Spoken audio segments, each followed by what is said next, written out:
Hi, this is Naroki5. I am going to be doing this until I die or I find something better to do. So please help me achieve this personal and, I think, noble objective by contributing to my Patreon or Subscribe Star. Link is down below. Every little bit helps. Thank you very much. I have profound duty to let everybody know on Skype that they're being recorded right now. I know this comes as a deep, abiding shock to What? all of you, but What? You're telling me now after 360 some odd? Okay, that's fine. Sure. yes, yeah, that's right. No, that you're being recorded. Yeah, I've been meaning to tell you for a while. I just realized that we thought we were just talking in the thin air, but no, apparently we're not. So, everybody, hey, welcome to Red Pale Nation Hangout number 360. This is a unique episode. I'm not really sure how long this particular episode is going to go on tonight because I didn't think this was. If we had tried to throw this into one of the regular episodes, I think we possibly would have been going on for a while about it because it's just one of those significant events that just I think required an episode of its own. I listened to the entire interview coming back down from camp on Wednesday. What we're talking about here is the Tucker Carlson Vladimir Putin interview. Now, why are we doing a particular special episode on this? Well, one, Tucker Carlson did something that I think most of the major press in the West, and that includes the United States, Canada, Great Britain, Australia, New Zealand, all of Western Europe, etc., etc., etc. They should have been doing this right from the very goddamn start. And I will get into this at some point during the show. There has been very little apparently there has been very little in the way of any communication between Biden and Putin at all in the past 4 years. He definitely had a much closer relationship with Trump. So why are we doing this episode? Because one, I think it's really important that we listen to what Putin has to say. I don't necessarily think I'm not necessarily a fan of the guy. There has been very curious deaths of political opponents linked to Putin. We might even cover Navalny tonight, although Navalny is not the saint that the Western media has been painting him out to be. And that's probably going to be a bit of a surprise to some of the people that have been listening. Because, if you listen to the mainstream media, you think Navalny was like this ill-begotten saint. And he was anything but, if you actually are willing to push past the propaganda and actually look at what's going on. But this is an individual and a country that the Biden administration in particular, and I think even a lot of people, a lot of globalists in the West and a lot of the globalists in the West are kind of like wanting to engage in a war with this guy. And I think a big part of it has to do is because it would function as a distraction away from what is happening in the West. And let me spell it out for you. If you happen to be one of the 5 or 6 people outside of the West that actually ever listens to this, at the time of this recording, there has been very significant push in the media in the West to demonize Vladimir Putin. The events in the Ukraine were not, and this should come as absolutely no surprise, the events in the Ukraine were not nearly as organic as you thought they would be. And the whole thing with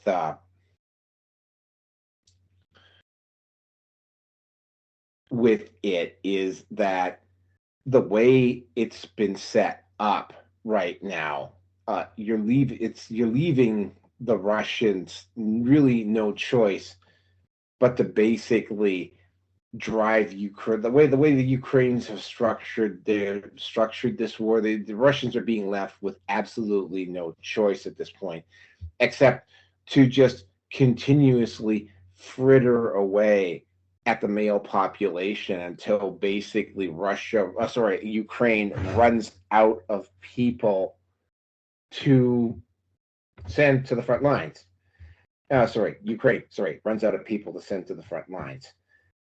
We need to know what's going on inside this guy's head. We need to know what's going on with him. We need to get his side of the story. We don't necessarily have to agree with it, but I think it is really important that we hear it. The fact that there's the powers that be. Yeah, the only topic is the Vladimir Putin interview and maybe the Navalny death. That's it. Though that's it. That is for tomorrow. The topics that I posted up for 361, that is for tomorrow. The whole thing about tonight is that, just take a look at what's been going on, right? And it's the way it's been structured and the way things have been going on. And to hear it from the Russian side was actually quite interesting. I can definitely see why the Clintons panicked. And there was a couple of very interesting reveals that Putin came up with. He also got into, and I don't know, V, did you listen to the interview?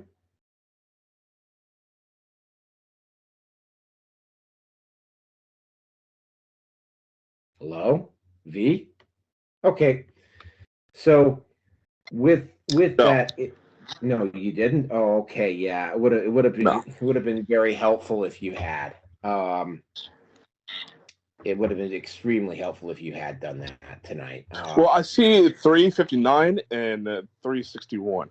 So yeah, this is 360. This is Red Pill Nation Hangout 360. Right. So I didn't see. It's missing. Yeah. Okay. Well, I sent you a message saying that we were going to be doing the Putin interview tonight. But anyway, it's neither here nor there. So yeah, my based upon, because we did cover this partially in 359, we did cover the reaction of the West to this, and we'll probably get more into this as the show goes on, but we covered a lot of what was going on. They got so panicky about this, suddenly the Democrats got concerned about border security all of a sudden because they didn't want Tucker Carlson coming back. Of course, he is back. And even if he had been locked out of the country, I'm sure he could have just made a run across the border. In fact, knowing what's going on in Texas, they probably would have given him an armed escort across the border. So that's neither here nor there. The Clintons absolutely panicked. The Ukrainians, even though Tucker Carlson made it very clear that Zelensky has the opportunity to also be interviewed by Tucker Carlson, that they put a death sentence. They put a death sentence on him in Ukraine, so Tucker Carlson can't go to the Ukraine. He also, and this is something that we probably will also get into tonight, and that is that Putin mentioned the fact that the Canadian government invited a neo-Nazi to the House of Commons and gave him a standing ovation. That was something that Putin specifically mentioned. Thank you, Justin Trudeau. May you fucking rot in hell. And with that, well, V, you didn't actually listen to the interview. So do you actually have anything to say on this? Not really, unfortunately. I didn't see 360 anywhere in the chat. Well, like I said, I sent some stuff out on Skype saying that we would be doing a special episode on the Putin interview, and it was going to be tonight. So, Rearson. Well, I do have this neo-Nazi. I mean, where did he come from? What's his background? Well, he was one of the Ukrainians that cooperated with the Nazis during World War II, and Okay. helped round up Jews, Slavs, homosexuals, whatever. Like he was.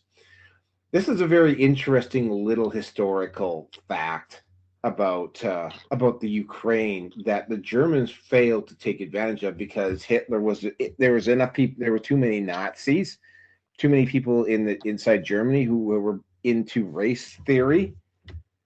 But there was an actual faction inside Germany when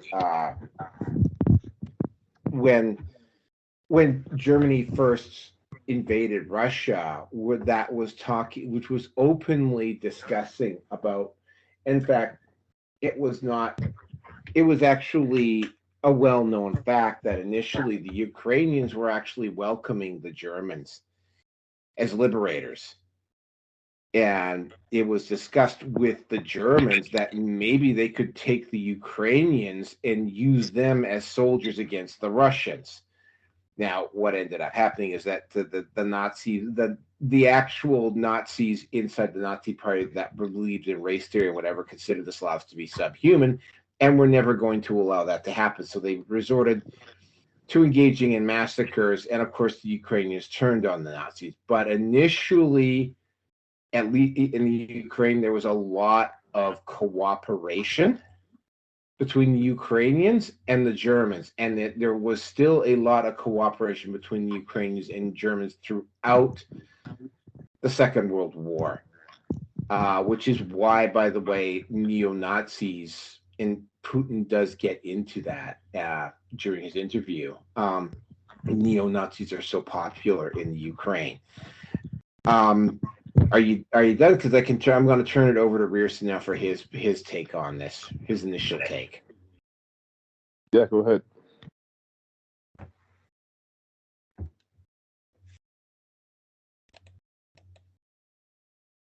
Rearson, Yeah. Can you hear me? I can hear you.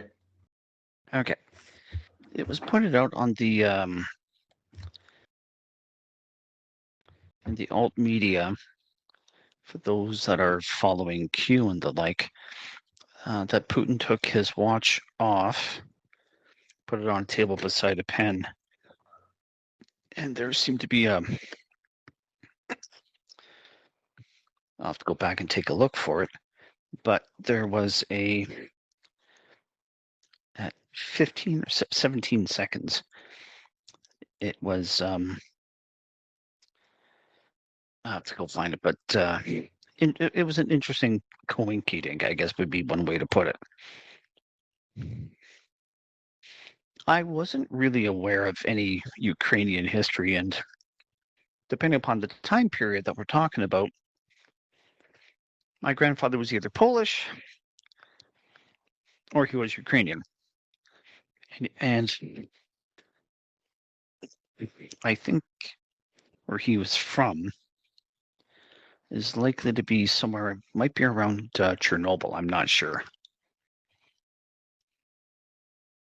Or could at least be in the area, possibly, I don't know. I found the interview to be quite civil. I can't say that there were hard-hitting questions, but they weren't softballs either. I found Carlson to be rather, I would say, middle of the road, really, at the end of the day. That list that Tucker Carlson is on also happens to be supported by some American three-letter agencies or the current administration. I'm not really too sure. So take that however you will.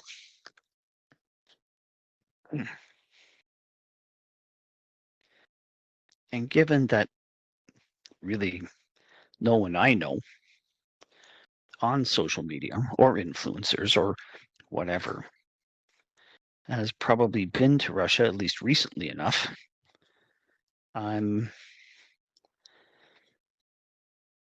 And anything that's going on in the news, my spouse even mentioned something about a journalist and there was an American journalist that was brought up who seemed to have highly classified information, shall we say. Is he going to be let go, or will they release him? Well, they'll get around to it, but it all depends on the Americans, which I think is the usual. We will not confirm your existence.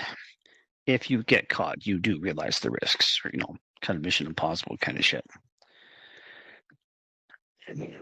So, I mean, the simple fact that this interview got 100 million views. When was the last time anything in mainstream media was that big, aside from U.S. election coverage? I don't really think there has been anything that I can think of in the past 10 to 20 years. So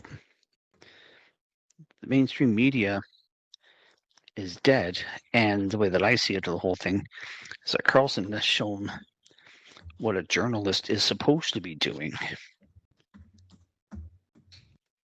rather than the merciful excuse of puppets that they are doing a great job of portraying themselves to be. So I'll leave it at that for now. So, Naruki, how do you want to go forward with all of this?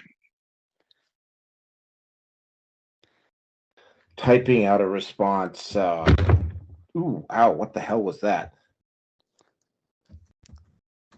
Okay, yeah, to spell it out for V. Yeah, this is almost entirely about the Putin interview with Carlson. We're going to possibly cover some of the Russian-Ukrainian politics, and we're probably going to also be telling about some of the recent death of Navalny. But I mean, most of this interview is just it's a single topic episode. The reason why we wanted to do a single topic episode, because if we had thrown this in as a topic for 259, we would probably the show probably would have gone into an excess of 3.5 to maybe even 4 hours, because there's enough stuff to talk about just in this interview in of itself that yeah, we could, like I said, we've made this mistake before. When Epstein was suicided or committed suicide, we ended up. So I remember we were in Rearson. Remember, we did this at your place, and we went on that topic for almost an hour. And the only reason we stopped talking about the Epstein suicide is because we had other stuff to discuss, and we had to move on. And so yeah, I'm guessing, and we're already at like 17-18 minutes here. We're just getting going. Most of this is going to involve Russia, the politics between the West and Russia and the Ukraine, Navalny, all of that. And this is really important. And this is where I think we should probably start, because this is where Tucker Carlson started out. Tucker Carlson started out with the most obvious question of all, which was, why did you invade the Ukraine? In his introduction, and what goes on in this point is Putin goes into a very, very long history, going all the way back to the beginning of Russia. And yeah, Russia and Ukraine sort of developed in parallel to each other, but along the way they kind of developed different culture. I suspect that if you went as far back as the Romans, that would probably also explain it. There's a there's a lot. It was a whole lot of history, which I actually found quite interesting. Me personally, I was a little bit surprised that Putin would get into it in such depth and detail.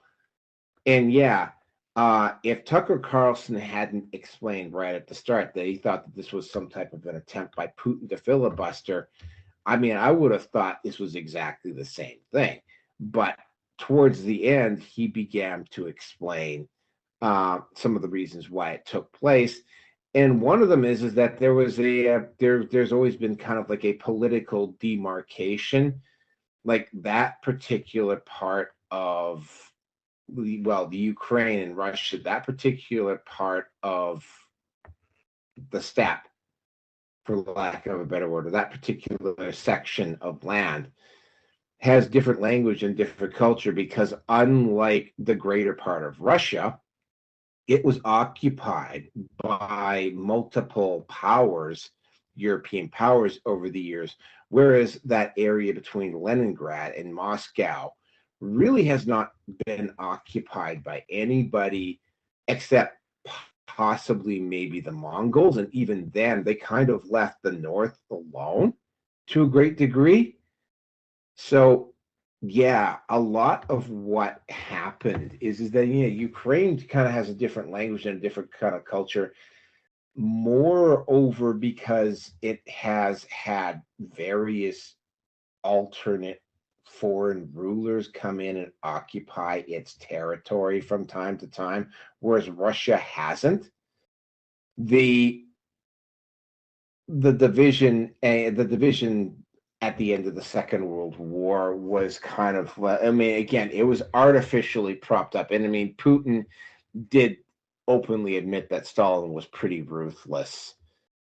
The whole thing was, I mean, it was like, he intentionally he created these basically independent republics in order to give the Russian bloc more votes in the UN, for lack of a better term, which is why these countries exist now. The ultimate reason I think what it really boils down to is that he hasn't been moving out of very specific territories in the eastern Ukraine and the area around Crimea. And the reason for that has been, I mean, those areas are ethnically Russian as opposed to being Ukrainian. Now, you could draw, and some people have drawn, a similarity between what was happening in Ukraine versus what was happening with the Czechs and Sudetenland pre-World War II. And you really can't dismiss it. Oh, hey, how's it going, Dave? You really can't dismiss it out of hand. At the same time, though, the Czechs weren't going in, although there was German propaganda saying otherwise, the Czechs weren't going into Sudetenland and shelling and killing the native Germans in the Sudetenland pre-World War II. There is, and he mentioned, and Putin mentioned this rather frequently during the interview, there is again, and this is the reason why he went into the history. There was very strong support for the Germans and the Nazis in Ukraine during the occupation and in World War II. And he brought up the issue with Trudeau bringing in that Nazi into the Canadian House of Commons as an example of that. There's always been a very strong tendency in the Ukraine to be that way. I mean, and the West is so keen on hiding that fact that when I posted up pictures on both Facebook and Instagram of the Azov battalion, those photos got immediately removed, and I got slapped into Facebook jail for posting them. I got slapped into Facebook jail for posting them up on Instagram. Like, the West does not want, and this is also something that Putin pointed out. Shame on you for being historically accurate. this is also something that Putin pointed out. I mean, the current Biden administration seems to be really, really, really concerned about far right and neo Nazis, and yet they have zero qualms about supporting this very thing going on in the Ukraine, which is part of the reason why, and he just pointed this out in the press, where the press was really keen on suppressing this information, which totally explains why Facebook threw me in Facebook jail when I posted up pictures about the Azov battalion. What it basically boils down to is that, with that first question, is that, I mean, he's taking those territories because those territories were ethnically Russian. They had a vote. They decided to join Russia, and a bunch of neo-Nazis in the Ukraine decided that they were going to use a war, and like a literal genocidal war, as in they were shelling villages and going into towns and killing people and whatever, undeterred by Zelensky in any form or fashion. And the Russians, well, their hands were pretty much tied, although there was it was very clear. I mean, I remember discussions before the Olympics that made it very clear that the Russians were making moves to invade Ukraine, and that is exactly what they did. And with that, Kelso, introduce yourself and give us your impressions. We're at the start of the interview with Putin, and your initial reactions when you saw before you saw the interview. Hello, I'm Dave Kelso with Paradigm Shift in Educational Comedy, and most people listening are probably already have at least heard of me. Only if you're new have you not. But anyway, the first thing that was interesting is seeing two adults have a very calm and mature conversation without all the weird name calling and outrage and everybody getting all excited and upset. Because in mainstream news, whether it's Fox, whether it's CNN, doesn't matter. It's all just the people up on screen getting all upset with each other and with things and with stuff. And we need to be outraged about this and about that and blah, blah, blah. So it was nice to see something that resembled more of a Walter Cronkite style interview rather than what interviews have devolved into these days. So that was the first nice thing. And obviously, well, it is true that, as they say, history is a lie agreed upon. And, it's the victors of war who write the history books. I can say that regardless of how true or not the history lesson was that Putin was given, at least he was doing his best to add a lot of context instead of like a quick answer to the question that anybody could take whatever which way. He was clarifying very detailed context to lead up to his final answer, and whether you love it or hate it, and if you know me well enough, I'm a big fan of that as well. I tend to do the same thing. I like to be very detailed about exactly what I'm meaning by exactly what I'm saying and give as much context as possible. And some people really enjoy that and say thank you for the clarification. And other people are like, God damn it, Dave, will you shut up? Just get to the point. Get to the answer. What the fuck? We don't need a lecture. Da-da-da-da-da-da. So I can definitely appreciate Putin's desire to clarify context over the usual quick one-line answer bullshit. Because people these days, it seems they consider one-liners to be discussions when they're not, and they consider actual discussion to be some weird long lecture or something when it's not. Definitely one of the things that irritates me about modern times. So I appreciate how everything was conducted. There's a lot of what Putin said that I wouldn't say it was in the context of avoidance, although I know why some people might interpret it that way. But there's a way of speaking, and Russians in general are especially known for this, especially the more old school ones. Whereas Americans culturally tend to have this be more direct, approach in the way they say things.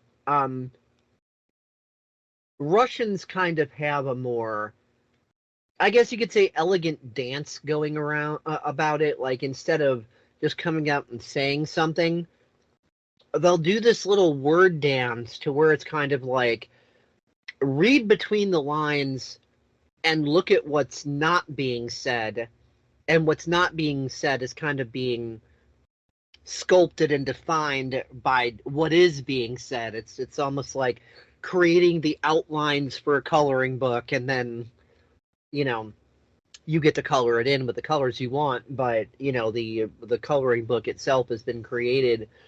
So when it comes to that style of speaking that old school Russians have, and you watch the whole interview from front to back, which I did, Putin, I think, is basically stating the obvious. He's basically stating, hey, it's true in every government, whether you're talking about the United States or Russia or whatever, et cetera, whoever has the gold makes the fucking rules, okay? Like, that's the way it's been.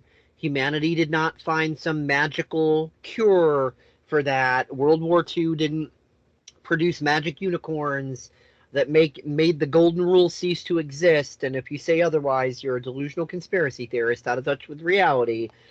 No, rich criminals with money will do criminal things with their money. It's been the same way with the kings and queens of old, and the emperors and the empresses, and we've got a different cosmetic look on the same theme, but it's the same theme. And to me, Putin was that was the summarized point, especially when he said things like, yeah, I could have provided information on this, that, and the other, but what good would it have done? Most of the world's media is owned by these big money interests that are going to slander it, censor it, ignore it, etc. And of course, it works the same way in Russia. It's not like Putin was going to go into details about everything wrong with Russia. But, it's the same way. We've seen the video clips where, like, in the Russian mainstream, even, like, if a news piece was showing that some protesters were against the war and they had a sign that says "No War," that was literally being censored, blurred out. It wasn't a swear word. It wasn't "down with Russia" or anything. It was just "no war."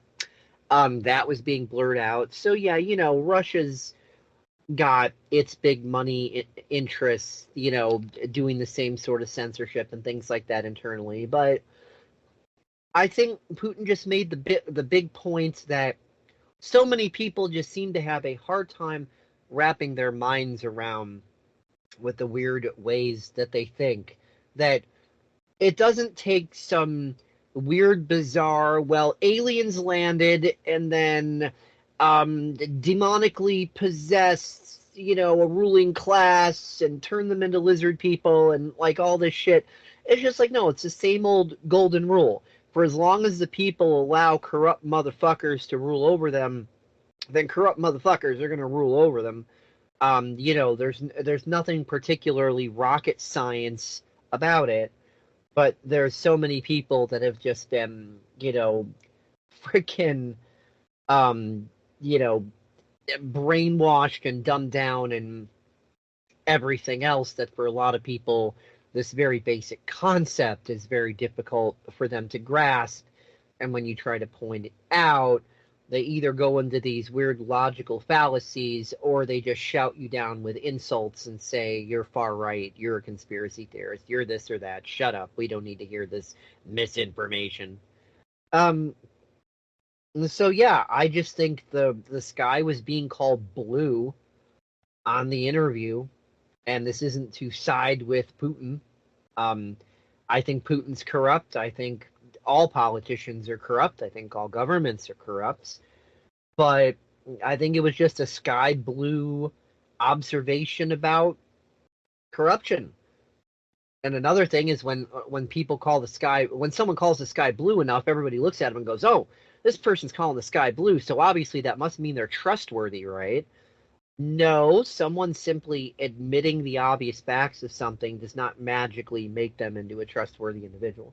So that's another weird theme too. It's like, oh, he's not saying the lies. He's admitting what the other guys won't admit. It must mean we could trust him. No, these two are not the same thing at all. So yeah, like that's my overall impression on the whole thing. The sky was being called blue, and things that should be obvious to everyone but aren't were outlined. And that's pretty much it. Corruption is a thing, money interests are a thing, and the same way it worked 2,000 years ago, it works now, but, you know, with a different cosmetic dress on it, so to speak. So, nothing but 2 hours of the blatantly fucking obvious. That's my assessment.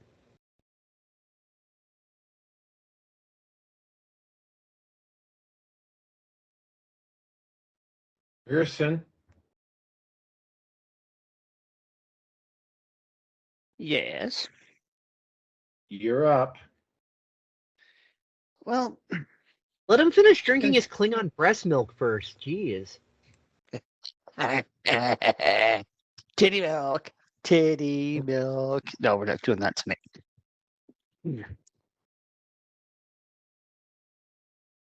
I've got more to say once we get into Russian-related topics. The history part actually was fascinating in my mind. I ended up actually stopping the interview to find out who this prince that came in and basically kind of took over. It seemed to be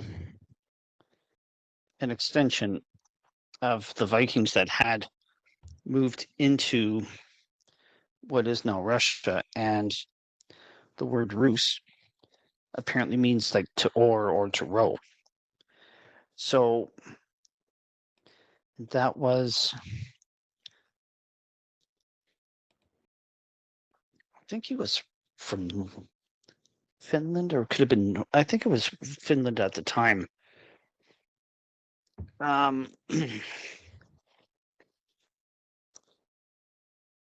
the other thing as well, too, is that the first real question that Putin had asked of Carlson was, is this going to be a serious talk, or is this going to be kind of like a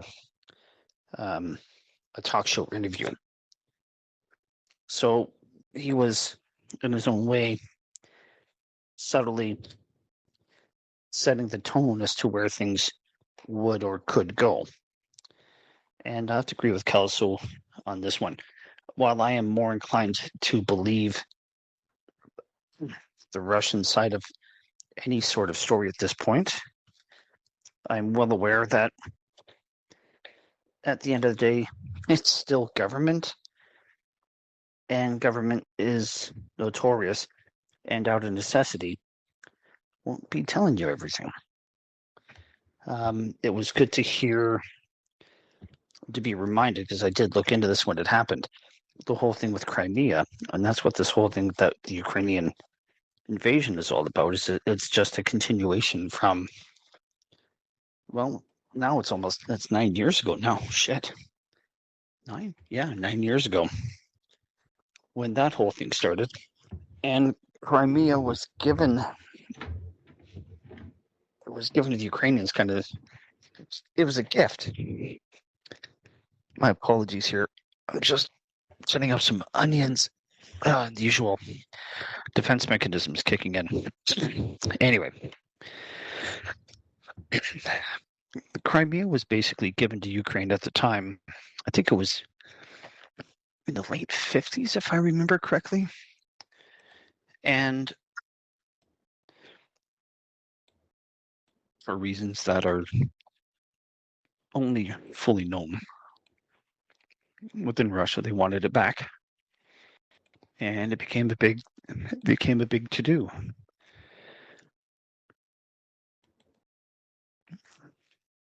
And again, he did touch on the ethnicity of East Ukraine, the industrial side of it, being 60% Russian, I believe is what the numbers were. Maybe about 65 is maybe. I don't think it's high as 70, but there was the precedent. So it's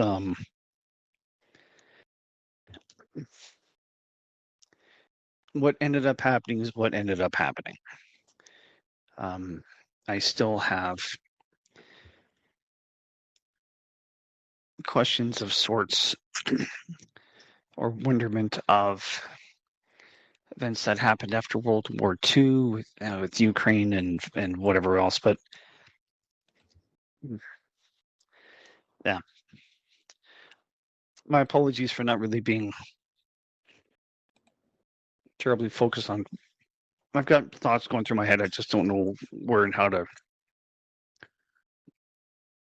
have things settle down. So don't have much more to say at this point. Those onions are making you take Crimea River to a most literal exaggeration. No, not quite. I already cut enough of it. I already cut about half of it earlier today. I made a veal chop.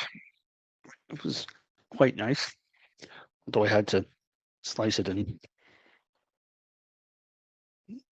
fry those bits up. And even though it was more thoroughly cooked, it was still juicy and really soft. But anyway, I digress. No, I'm going to give it back to you at this point. So let's just move forward, and I'll know where I need to step in and or talk and to be more better prepared. So back to you. Okay, before we get started, I did find George Alexopoulos's cartoon for the Tucker Carlson interview. It has been posted up in the chat. I think you will like it a lot. The some of the interesting stuff. V, do you have anything to add before I start? Do you have anything you want to add at this point? No. I'm listening. Yeah, he's a passenger tonight for the most part. Okay. Some of the rather interesting things that got added in to the interview, and this is something that I thought was actually. I mean, if I'd been prime minister, or say, I mean, I don't think I would have been president, but if I would have been prime minister, I would have actually backed this. There was some serious discussion within a faction inside the United States government, and I'm going to have to assume there's probably some talk about this in Europe as well, about admitting Russia into NATO, and that this had been a discussion that had actually gone to the point where Putin and Clinton were actually talking back, where Putin and Bush, for instance, were talking back and forth about this at one point.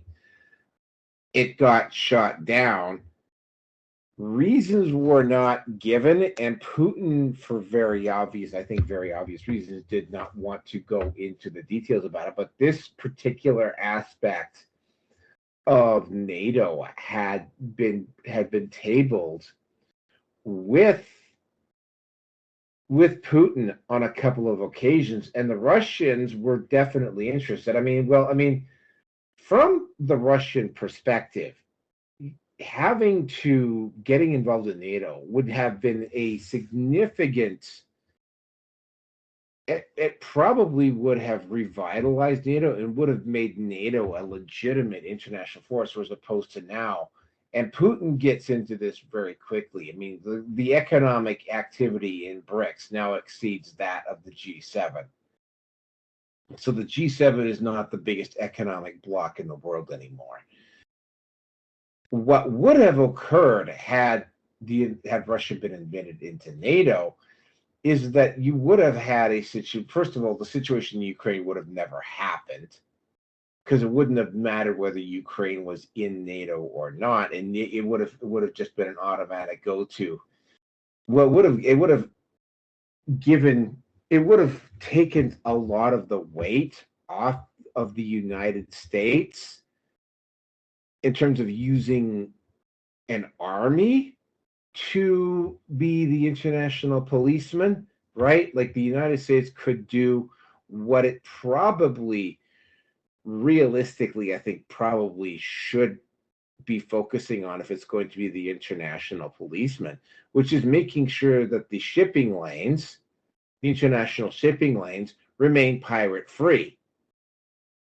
A lot of people don't know about that, but that particular, I mean, yes, there are regional navies that contribute to that. Obviously, Japan, Australia, Britain, whatever, make sure, for instance, that it's not a coincidence there hasn't been any serious pirate activity in the Mediterranean for a couple of centuries now, because the Western navies have made sure that there are no pirates operating in the Mediterranean. Same thing with the Caribbean, basically except for the Mexico area. I mean, for most of the Gulf of Mexico and the east and west coasts of Canada and the United States, there's no pirates operating there. There's little tiny pirate bands. I think you'll find this very interesting. There are little tiny pirate bands operating in San Francisco Bay, for instance, but they're only tiny little bands, and they go around raiding houseboats and so forth. They don't actually go out and try to attack the Navy. But I mean, it would have given the U.S. some flexibility. They wouldn't necessarily have to have transported their troops in if some other country had decided to get uppity, because I mean, I think the Russians would have, since the Russians have such a large landmass, I think they probably would have been more than happy to contribute armed forces to act as police forces, as opposed to the United States having to do it all. The reasons why this happened, I mean, the only reason I could think that this is happening is because there was interest inside the United States that considered the policing part, both on land and sea, as their responsibility. And I don't necessarily think so. It would have added a significant strategic reach to NATO. It also would have served as an extremely strong check on China. China would definitely have to behave. And I think Russia might have been, both Russia and Ukraine would have probably been a whole lot less corrupt and a whole lot more democratic. And I mean, the human trafficking that is going on inside the Ukraine probably would have ended, probably wouldn't exist at all. Or if it did, it would be much less out in the open as it is right now. And this is something that's not talked about in Ukraine. And Vladimir Putin does get into stuff like that. He doesn't specifically mention human trafficking, but he very clearly talks about how corrupt the Ukrainian regime is, and about how Ukraine has effectively painted themselves into a corner, because anybody in Ukraine that tries to enter into negotiations with Russia at this point is going to find themselves dead. And I remember when we were first discussing this, DDJ talked about how there were some negotiations that occurred at Istanbul, and the Russians lived up to their end. And the moment the Russians lived up to their end, the Ukrainians double-crossed them. Now, again, right? not reported in the U.S. press, not reported in the Western press to a great degree. I knew that something along those lines had happened, but I didn't know the specific details. Well, if the Russians would have joined NATO, that would have screwed up the plans that had been in the works for many, many, many, many decades to lead to the exact end results we're seeing now, whether you want to call it New World Order or Klaus Schwab or whatever you want to call it. You know, the idea of depopulation and gaining full control of the world and all that stuff, that could have never ever happened if Russia had been invited into NATO. So that would have been a serious threat to the plans that were already in the works, and so those plans were being protected. Okay, well, yeah, like I said, I had a suspicion that it had tied into it. I didn't think too deeply as to why it would have happened. I think personally, having the Russians in NATO would have been a good thing, but the way Kelso describes it, yeah, that absolutely makes sense.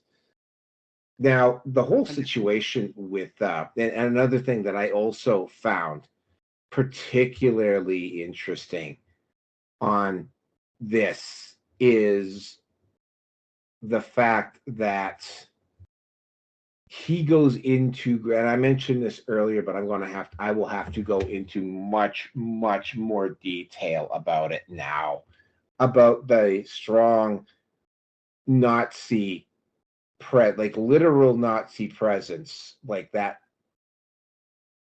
in the Ukraine, and how that is playing out in terms of how Ukraine is conducting its war. Now, we've heard again, right? The mainstream press has done everything in its power to bury this information, but I mean, it's like, there's enough alt media out there, and I have seen video after video after video of Ukrainian soldiers just grabbing guys off the street and bringing them into the army. Now, it's happened enough time. I've seen enough of those now to realize that this is probably not something that's staged. And when you're at the point where you're having to grab people off the street, or you're have to hang out outside places where boys and their men in their early to late teens, and early 20s are hanging out to serve notice to them that they have to report, you're not doing well as an armed forces. You may have the numbers, but anybody that basically, anybody that gets just grabbed off the street, tossed into the back of a truck, and hauled off to a military base and given a rifle and said, go over that way. I mean, those are not going to be enthusiastic, patriotic fighters, right? Like, those are the types of people that are going to abandon post the moment they get the opportunity. They are going, I mean, they don't necessarily side with the Russians, but they certainly aren't going to help the Ukrainians. They will definitely make it a point because, like, I mean, I got to point something out here. The Ukrainians are going to lose this war, and although Putin has hinted at a negotiated settlement, the fact that he felt it was necessary to bring up the Russian, the neo-Nazi presence in Ukraine on an almost continuous basis indicates that this is a issue that the Russians are concerned about, and any surrender or negotiated settlement with the Ukraine is going to involve having these factions inside the Ukraine face justice. Hence, the next most obvious move on this, which is the fact that the Ukrainians have blocked any negotiated attempts to do it. So, translation here is, at least from the Russian perspective, is that it's not Zelensky that's calling the shots, it's somebody else. this should come as absolutely no surprise. That person wants the war to continue, and not just for the sake of having the war continue.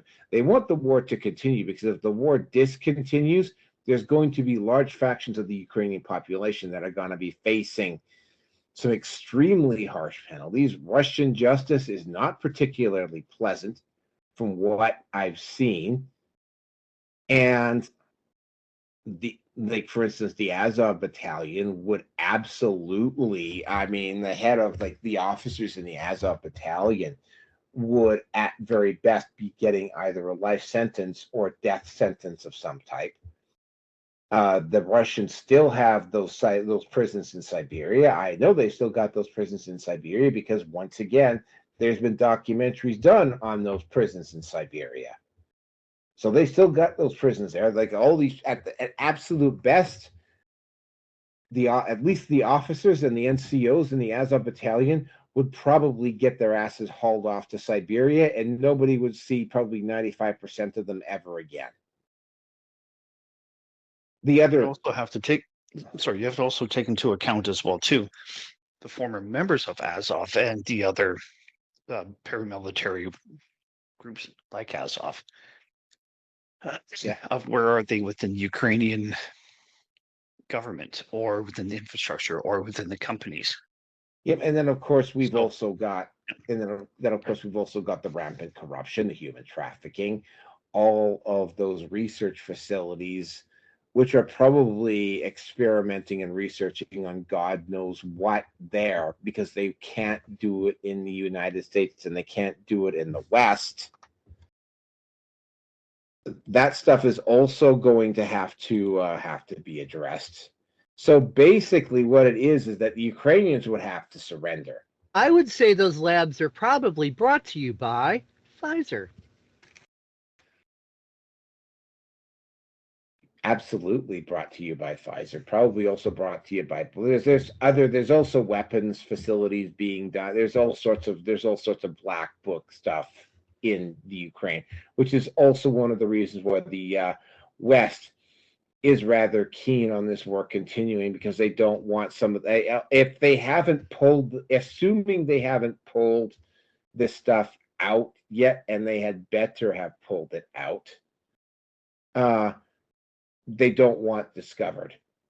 Now, I'm going to step away from the from the Putin interview for just a minute here, and I'm going to talk about an incident. And I think I've mentioned it a couple of episodes back about how this Ukrainian plane crashed in Serbia, and there were so many weapons on that plane that they couldn't actually send in any rescue crews or firefighting crews in there for 3 or 4 days, because they couldn't risk the Serbians couldn't risk having their own rescue crews being subject to bombs, bullets, whatever going off and injuring or killing the rescue crews. This absolutely did not make the Western news, but this particular plane was on its way to some place in Southeast Asia. And where did all these weapons come from? They couldn't find much of anything at the site of Serbia, because the place had been blown. Basically, it was just a huge crater with a whole bunch of either exploded or inert ordnance. But there was so little left of the plane afterwards, including the crew, that they really couldn't make a proper determination as to what had actually occurred or what was actually on the plane, other than there was a lot of weapons of high explosive capability.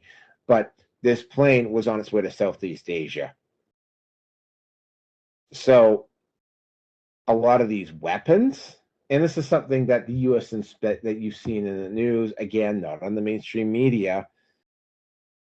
A lot of the mainstream media is not talking about this, about how U.S. weapons inspectors go over to Ukraine, and they can't account for all the missing material.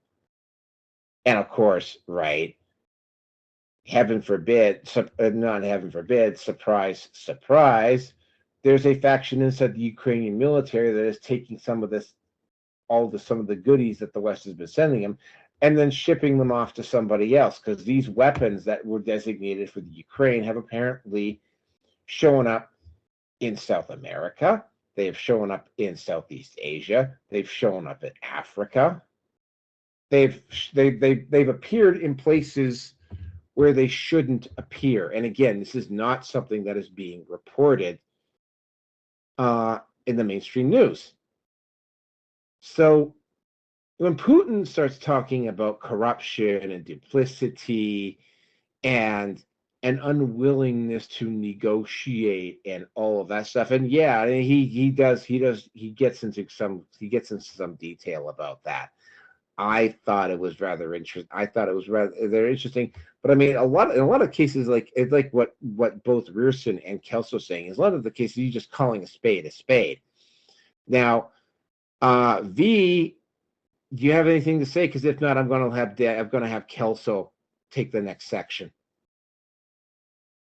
Let Kelso take it away. All right, take it away, Dave.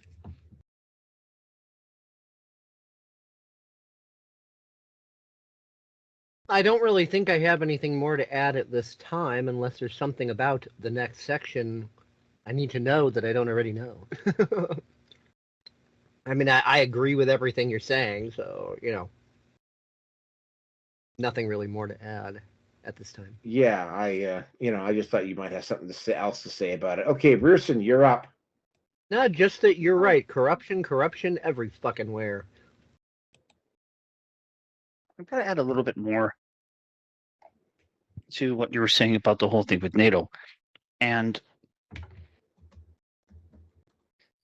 this is kind of more in line with what Kelso had hinted at. At the end of the day, to bring Russia into NATO would have been incredibly counterproductive and would not have accomplished anything, because you need a boogeyman to justify your existence or whatever it is that you want to do. For powers of, or for desires of world domination and the like. So that's something I think that needs to also be kept in mind as well. I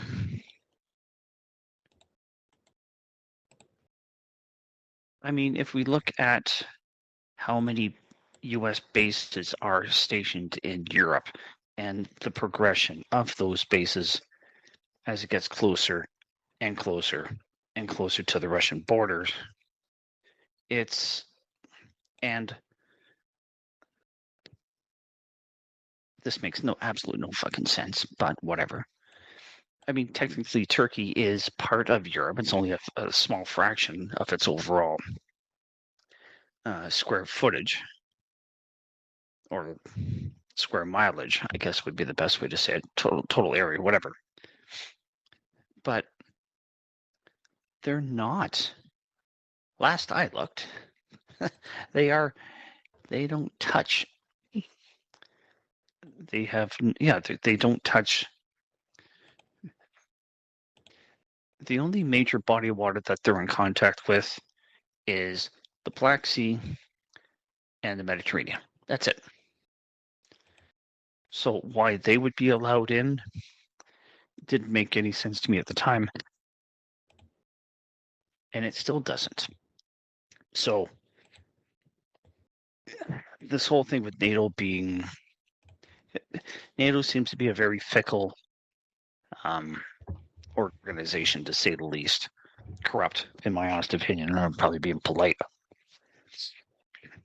And the other thing that I remember reading about as well is that to gain membership into NATO, you cannot be at war. The fact that this has been even proposed is ridiculous, but it's not surprising, given the level of desperation I believe to be that as a battalion, the corruption of the government, however you want to phrase it,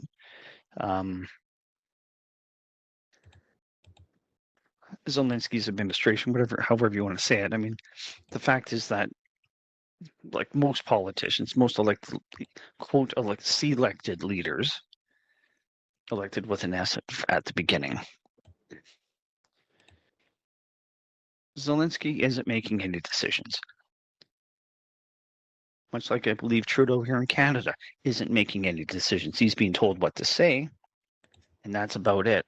So If Exactly. Biden had a vocabulary, he'd be Zelensky. if Biden had a vocabulary, I'd be surprised if anything more than about 20,000 words. And much like, and there we go, as I was just going to say, much like Trudeau, who has a lot of ums and ahs, the juice box thingy, there's not much upstairs between the two of them to begin with anyway.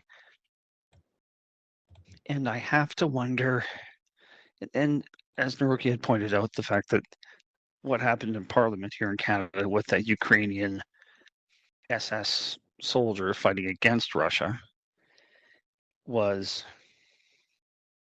one of the dumbest political moves that I could think anybody could ever do, and to showcase to the world, I'm Pierre Trudeau, pot smoker. Well, here's what happened. Trudeau heard me refer to it as the COVID Reich, and so he just wanted to prove me right by getting a Nazi up there, that's all. You wanted to be proven right about the Reich. And you were. And you absolutely were. So the fact that that gets brought into existence, and, well, not brought into existence, it gets brought up and watched by, and I'm sure by that point, watched by millions of people, to be reminded that Canada, not me, not Naroki, not my son, not my spouse, and not anybody that I know, was in all likelihood absolutely appalled that we would showcase a literal Nazi. And it was a good indication as to how awful things are within the parliamentary system in Canada. And I know we're not. They're not angels. They are not uncorruptible. Like, and it wouldn't take much to have them change sides overall, because I don't think it really does. Also, as you had mentioned, as you had said earlier, that politicians are corrupt. I think that's the usual natural suspicion that people are going to have. So, I don't know. I'm going to leave it at that. Just the enemy. You need to have an enemy to justify your existence as a military organization for future plans of world domination, whatever the case may be. So, and let's not forget, I actually have to post a couple of comparative pictures of Putin back in 2010 to what he looks like now. The other thing, too, that no one really probably talks about is that Russia paid off their debt to the Rothschilds. And you don't think that they're going to take that personally. So, was that part of the interview? No, I don't believe that it was.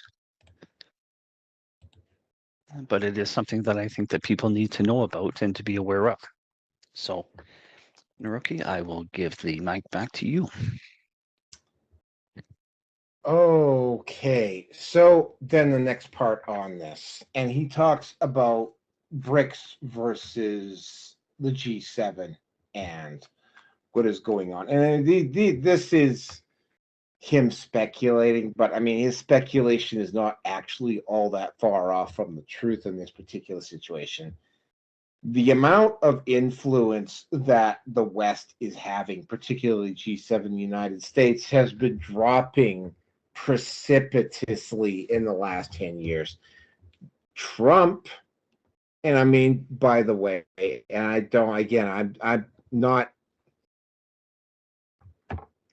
anti-Trump by any stretch of the imagination. I'm not Team Trump either. What Trump was attempting to do, and what he will probably reattempt to do if he wins the election this year, which I suspect that he probably will, barring an assassination or something like that, or one of the charges they've leveled against him manages to stick,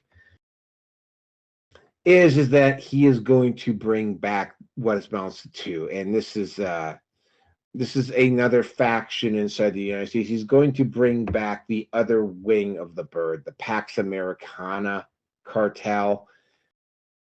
The Pax Americana cartel isn't that much better than the globalists. The only difference between the Pax Americana cartel and the globalists is that, at least with Pax Americana, you as an individual inside the West, you would have the capability of being able to build yourself up to a great degree. Oh, I am definitely saving those.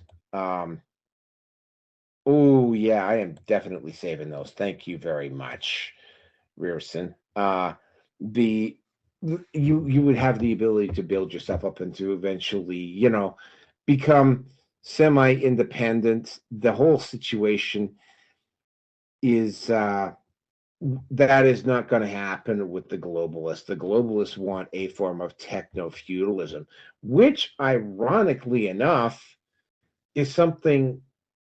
And I'm really going to go off on a bit of a tangent here, is very similar to the style of government or the style of rulership that exists in the Warhammer 40K universe. That is a form of techno-fascism that they've got there. And the whole situation with that is that,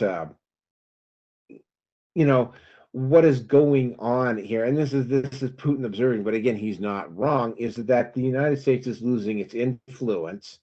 Now, Trump getting in, he will probably be, and it's gonna require more than 4 years to turn things around. So there's gonna have to be somebody that comes in from this faction after Trump that's gonna be able to kind of keep this stuff, because they're going to have to keep this stuff in place for at least 20 or 30 years in order to halt the absolute collapse of government authority inside North America. The whole situation is that, he's basically, the United States really basically has two choices in this. It can either go down, and this is, although he doesn't say it explicitly, this is basically what he's leveling out for the United States and the West.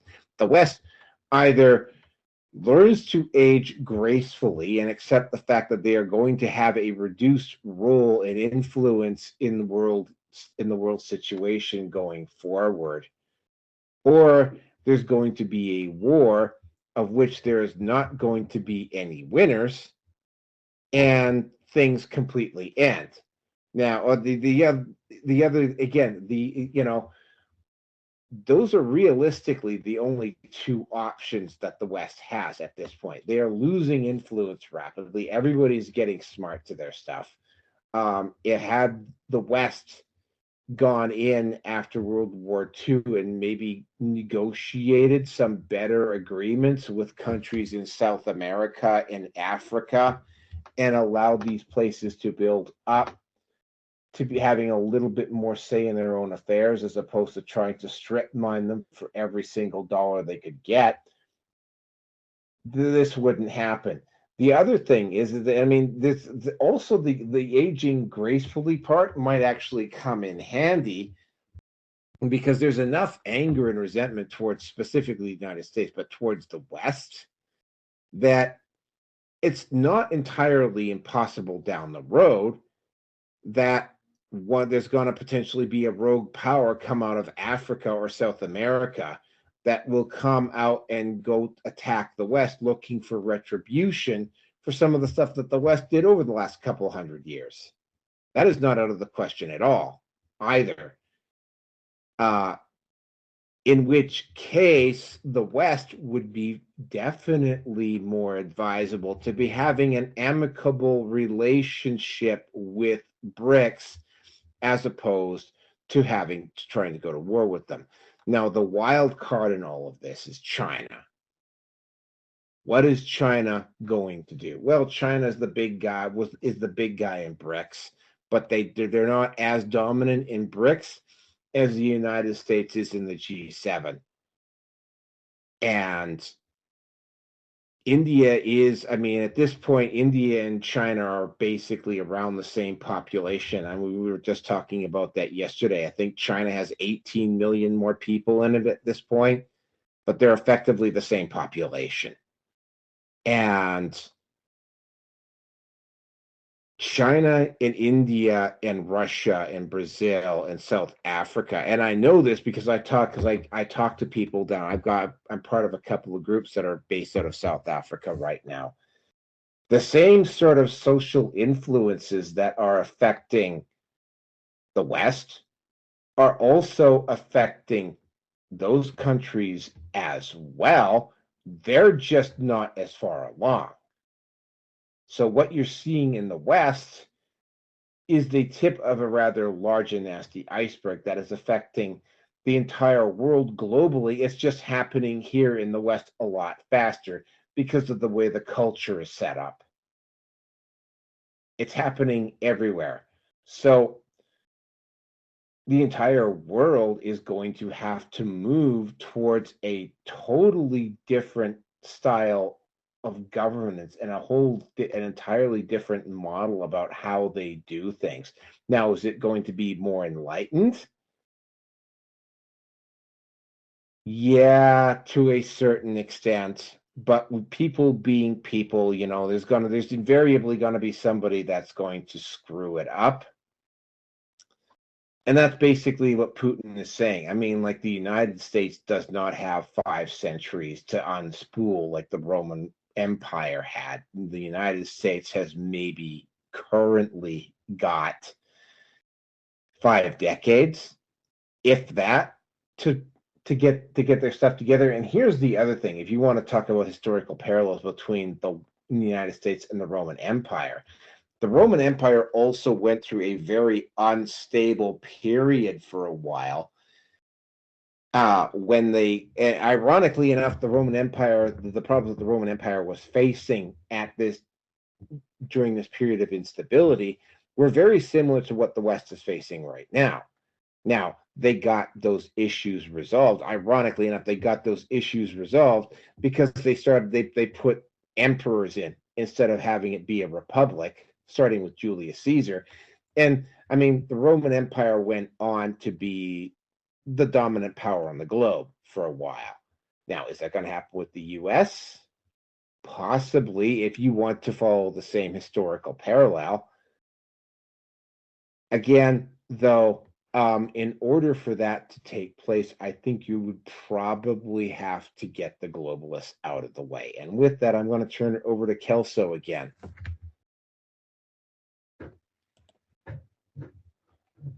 Alrighty. Well, there's definitely a few things I could say about all that. One thing that Putin had said in his interview,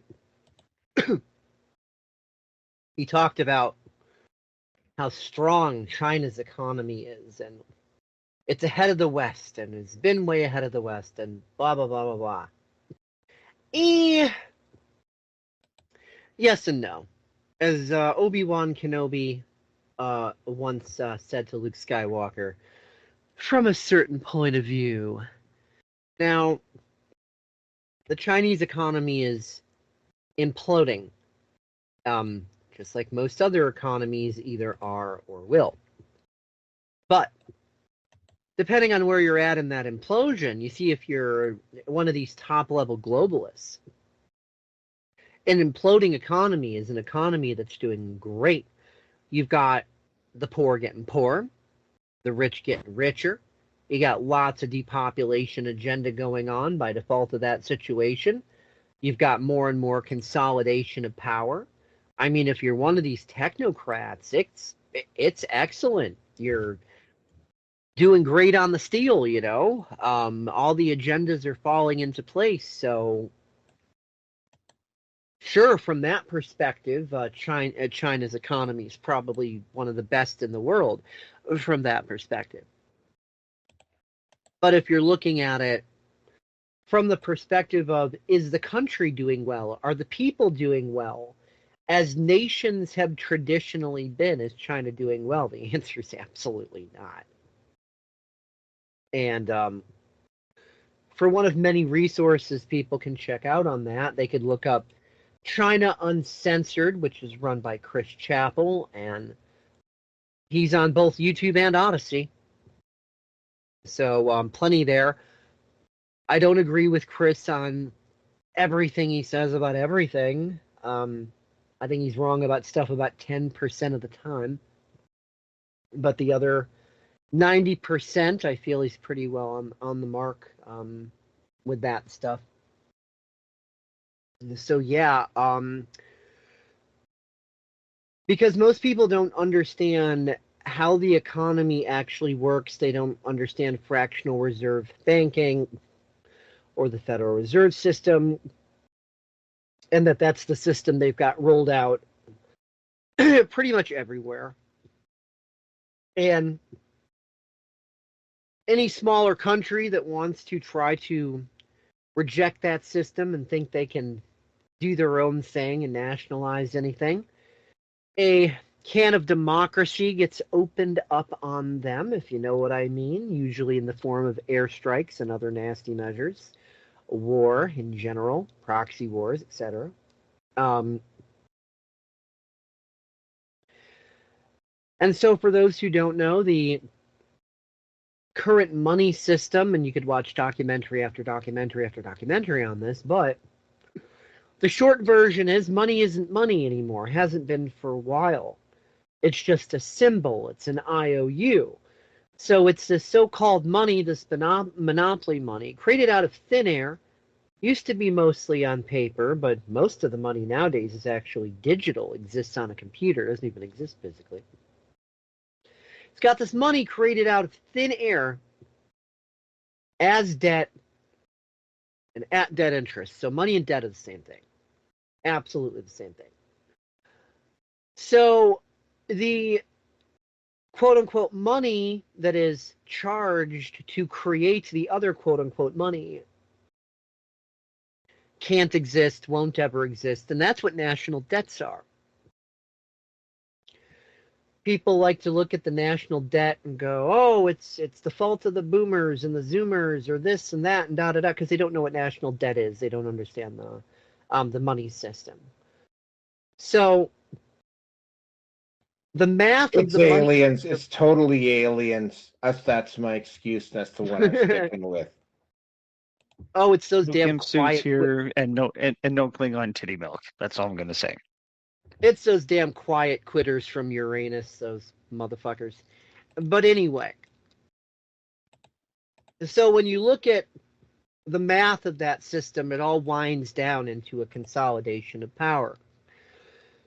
Now, it would have wound down a long time ago, but they obviously need to be strategic. They want the winding down process to be according to what they need to do at the time.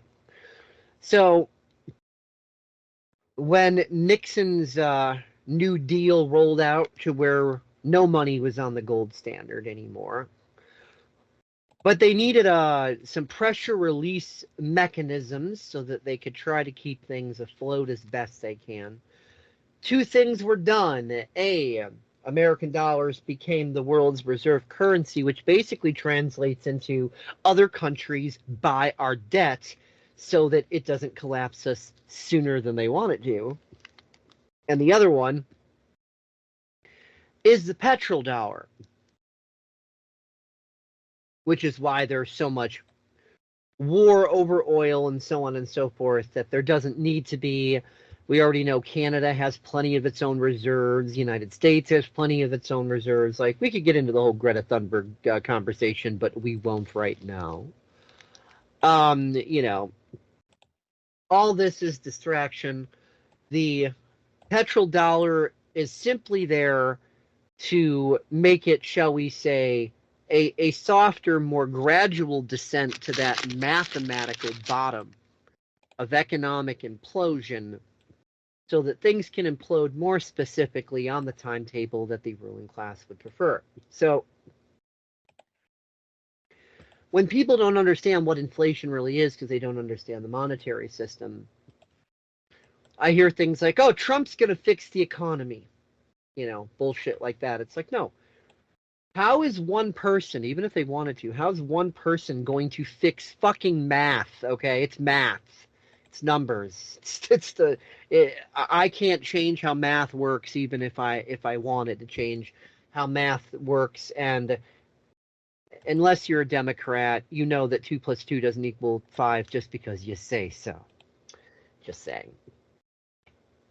So all of these governments' economies are destined for implosion sooner rather than later. No, it's not going to be an overnight thing where today's fine and tomorrow cats and dogs are living with each other and everybody's running around with their hair on fire.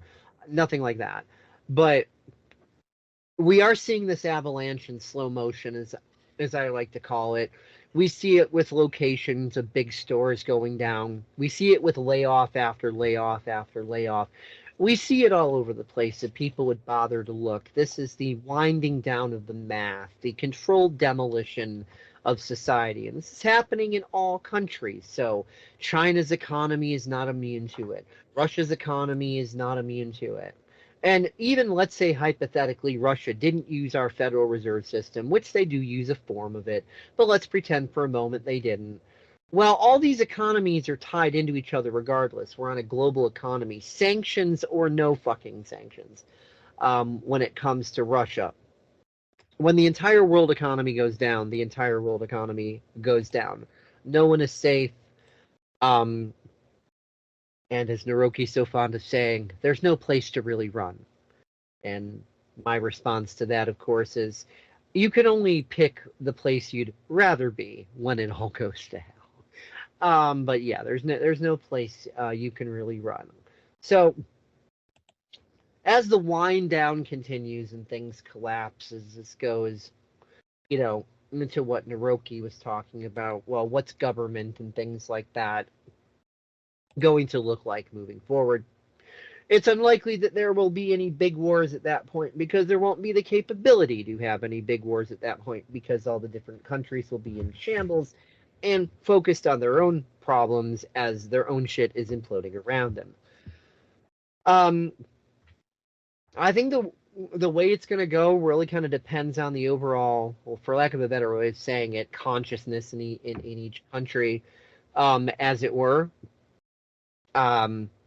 Like a lot of people are starting to wake up and realize that if the individual can take care of themselves and is self-sufficient, well, individuals are part of collectives at that point. With that recognition, it's not collectivism. It's simply you take the better care, the individuals are taken care of as far as allowing them to have little things like freedom and liberty and meritocracy and stuff like that instead of the usual scams.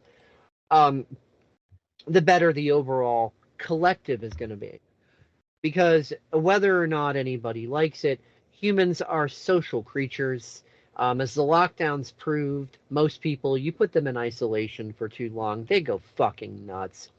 So whether people like it or not, individuals are part of collectives, and that is not collectivism. That is simply just the fact that humans are social creatures. So these different collectives, groups, communities that form, there's a lot of awareness that, when you've got a lot of self-sufficient individuals, when you decentralize things, they work a lot better. Like when you look at the idea of fully decentralized networking when it comes to the online world versus centralized networking. Well, if you got something centralized, it can get too big and bloated and start to fail because it's too big for its own britches, Facebook, YouTube, algorithms, etc. And on the reverse side, with centralized stuff, you've got a single point of attack. So if someone who's up to no good wants to be naughty and take something down, you've given them a great big juicy target to fire all that they have at it. Decentralized networking. You still have your same internet infrastructure, it's still the internet, but with every device, everything, everyone being these little nodes on the network and they're all a part of it, and nothing is centralized to to one specific place. There's no central points you can put any kind of attack that would take down the whole network or even an individual site for that matter, because now whereas a single site hosting its stuff, well, it's made redundant and spread out and being hosted across the entire network. There is no central point to take down a single site or a single platform or a single whatever. So you parallel that over to physical reality. You've got your hyper-local area where you've got all these self-sufficient individuals, and so you can trade and interact and have exchanges on, again, that fully decentralized sort of way. No federal, and once you get to a good enough point, no state. Let's call it the county level. You've got counties dealing with counties. So yeah, you might have this landmass called the United States of America that still considers itself as that by namesake, and you might have these borders drawn where, yep, there's Illinois, there's Wisconsin, there's Ohio, there's Oregon, there's Washington State, there's Texas. All that is the same, but those borders no longer have anything to do with anything anywhere near close to government. You've got a whole shitload of hyper-local communities that are connected in a decentralized way to the greater whole. So right now, as it stands, things have been set up on purpose to where instead of local areas being able to be self-sufficient and dependent on themselves, and this is even on the country level, we are needlessly dependent on other countries and vice versa. You've got ridiculous shit that happens where, okay, you've got an area that maybe they grow apples or they harvest lumber or whatever. Are they using their own? No. Those are being shipped off to China or where the fuck ever. And then, well, where are the local ones getting their lumber, their apple, their whatever? Oh, well, that's being imported from this other country over here.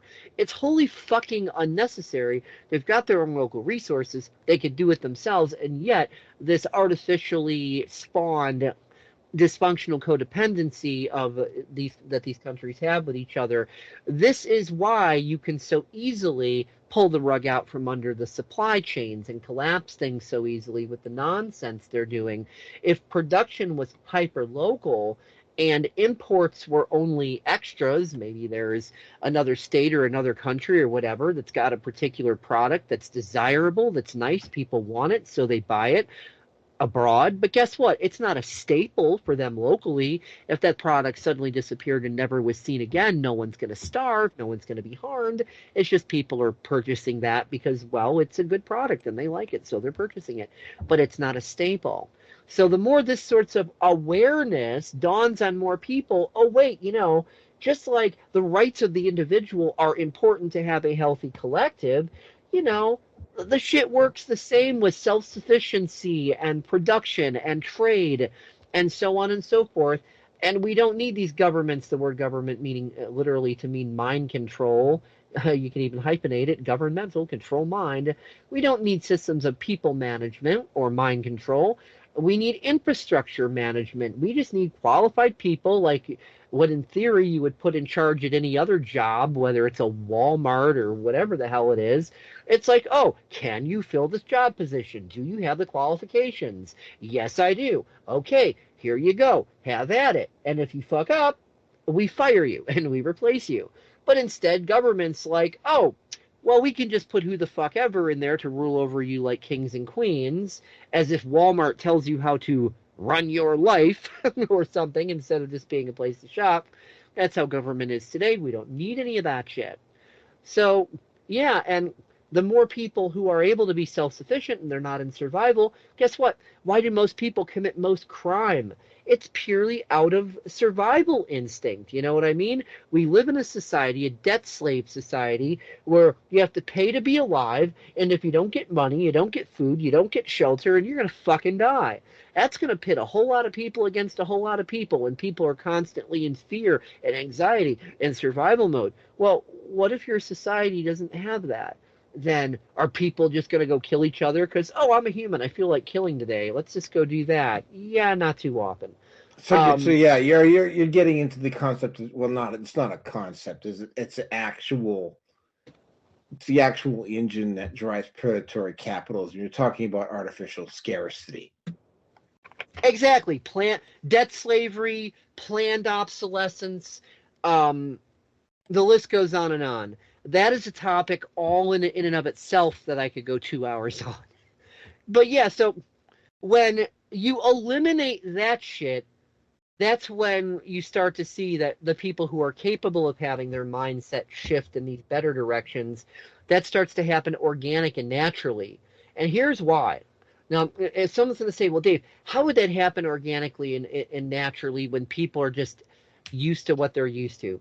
Well, point one, if someone is so terminally stupid that their only life skills are taking standardized tests and living vicariously through their cell phones, they're not going to be alive to have the problem of figuring that out anyway. They're either going to commit suicide in a full-blown triggered panic, or they have no survival skills, so they're just going to, well, die, because that's what people with no survival skills do. As for the rest, it's going to be about, oh, I don't know, immediate needs. What animals do we need to raise? Do we have enough chickens to produce eggs? What food can we grow?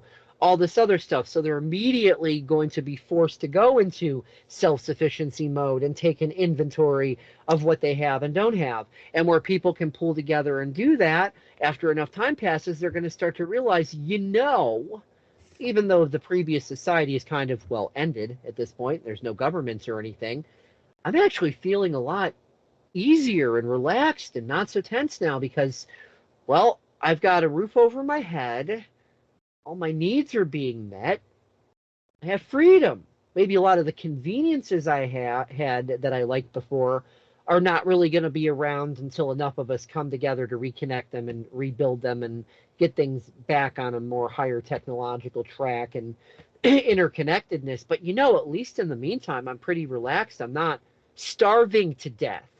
No one's trying to murder me, So these aren't things that are going to require some angelic enlightenment. Jesus is not going to need to come down from the heavens and go, behold, my people, I bestow upon you the gift of common fucking sense. No.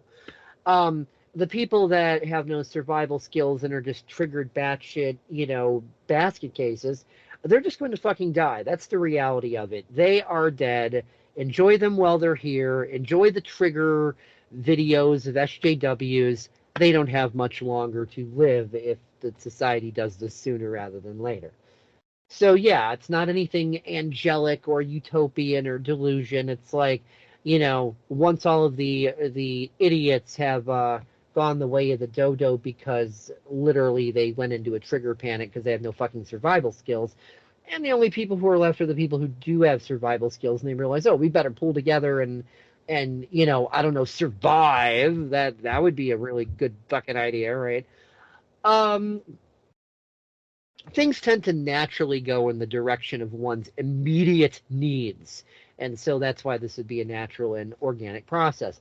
Right now, most people's focus are not on their immediate needs. It's on distraction. You love Trump. You hate Trump. Oh, look what's on Netflix. Oh, look what that social media influencer said. None of that shit has fuck all to do with immediate needs. Nobody's focusing on their immediate needs because if they immediately need something, they can just walk out to the store and get it. And it's not a problem. So no, nobody's focused on immediate needs. They're focused on distraction. Once all those distractions are gone and the focus has to be on immediate needs, well, a different tune is sung in that environment now, isn't it? And I mean, that's about all I have to say about it, because after all that, if somebody doesn't fucking get the blatantly obvious after all that, then another half hour of me ranting about it is not going to do them any good. Oddly enough, I was just going to ask V if he had anything to say, and V just dropped off. Yeah. My apologies, V. I thought I had made it specifically clear that tonight's show was going to be just on the Putin interview. Rearson, take this out, and then we're going to cover Navalny, and we're going to do some speculation, and then this particular show is going to end. So take this section out, and then we're going to pretty much done with the interview. Then we're going to discuss a little bit about Navalny, and then some of the as more esoteric concepts that were brought up during this interview. So, Rierson, take out the interview section. I can't follow that after what Kelso was going through. I totally I get where he is. He's changed my mind from being a statist to being more individualistic. I mean, Voluntarist. But I went all Larkin Rose on everyone's ass. Voluntarist is the term you're looking for. okay, fair enough. Also and synonymous with actual real freedom, not this communism pretending to be. or the alleged freedom that we think that we have. I mean, shit. I can't say how many times it's been brought up in Canadian Parliament. We're a democracy, or it's Canada's a democratic country. Going, no, we're not a fucking democratic country. This is an absolute fallacy. We're not a republic. Canada is a constitutional. Democracy is just communism light. So you were a democratic company, but Trudeau wants to throw you guys into full blown fascism at this point. Yeah, well, absolutely. But I mean, Canada is still a constitutional monarchy. We have enough of our freedom from the royal family, assuming that they're still alive. But we are not democratic. We are a first past the post system. Whoever gets the majority, whoever has the most votes per riding, that's who the winner is. It's not this representational potential boondoggle, so I don't know about that. Thank you for reminding me. Well, like I said, democracy is just communism light. Yeah. Well, in any form of government, at the end of the day, it's tyranny. Just how do you like your tyranny to be flavored? And that was a concept that was introduced to me back in 98, if I remember right, 98, 99, somewhere around there. And well, my coworker folks were had talking about. Sorry, I just have to jump here. My folks were talking about the hypocrisy of the democratic system. Back when I was a kid, back in the early 80s, saying how similar we were to the communist system if you peeled away the layers. And it's basically true. And when we get past Navalny, I will get into that concept a little bit more. But for now, I'm going to let Rierson take this out. Yeah. Honestly, I don't really have much to say on it. Anything further. I mean, I'm just going to be commenting more on what Kelso has been saying, and that's not really the purpose of this last part takeout. So I'm going to give the mic back to Naroki, and we're going to move on to the next part. Okay, so the next part is, and this was just got added in last minute. The West was portraying Navalny as Putin's biggest rival. That's actually not even remotely close to being true. Navalny at his peak had maybe about 3 or 4% of the population of Russia supporting him. He ended up in prison because he got some very lenient. The only way to describe Navalny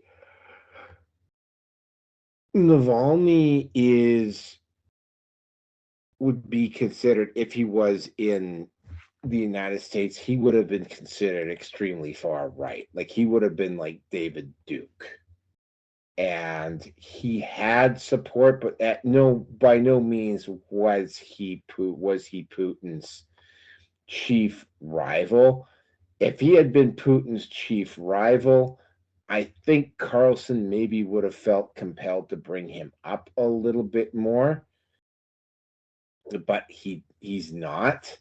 He got sent to jail because he violated he was basically given the Russian equivalent of parole, and he violated those conditions, which caused him to get sent back to jail. And they sent him back to jail. They said, again, Russian justice is not something you really want to be facing down.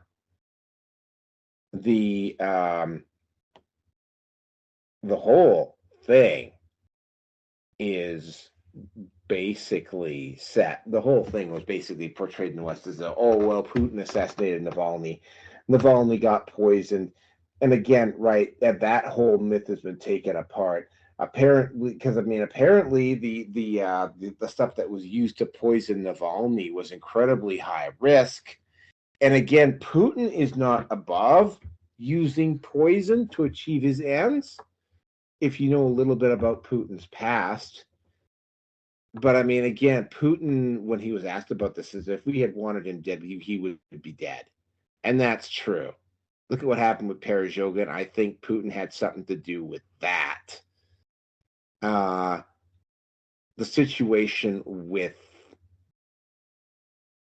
this is he developed medical complications when he was in prison, and he had a heart attack, or I can't remember specifically what the details were, and the doctors were unable to revive him.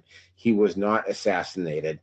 Gonzalo Lira, on the other hand, was likely allowed.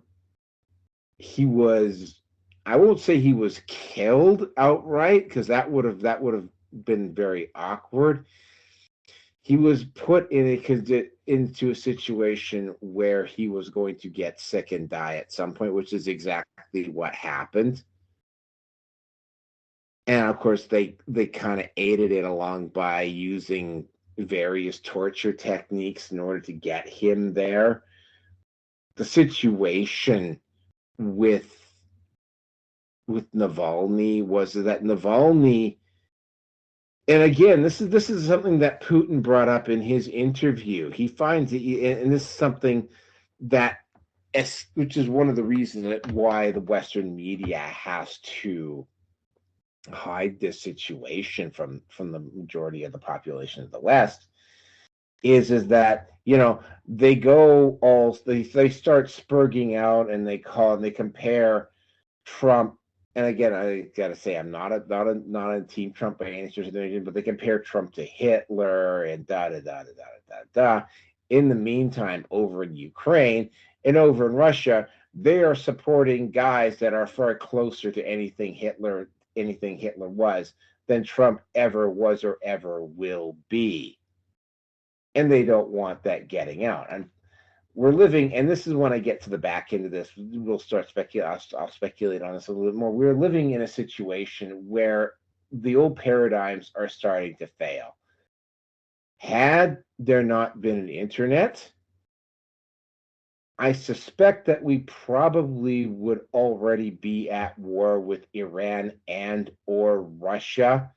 They just can't get away with their propaganda anymore because there's too many people looking from too many angles. And ironically enough, the very thing that they invented to prevent the communication system from collapsing is now preventing them from being able to seize control.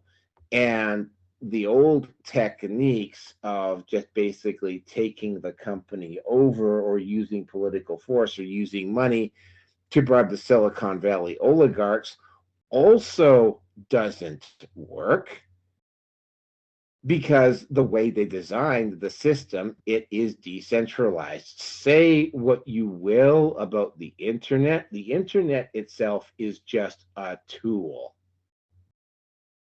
And that tool is only as effective as the person who's using it. So if you want to use it to go on E-True Hollywood or whatever, or follow gossip stories, or listen to SJWs, or watch nothing but CNN and MSNBC, you are free or welcome to do that. But if you want to actually get into actual stats and facts, and actually are willing to do the digging, and maybe even pay a little bit of money to uncover the truth, the internet allows you to become a lot more knowledgeable and a lot more enlightened than I think a lot of people are aware of.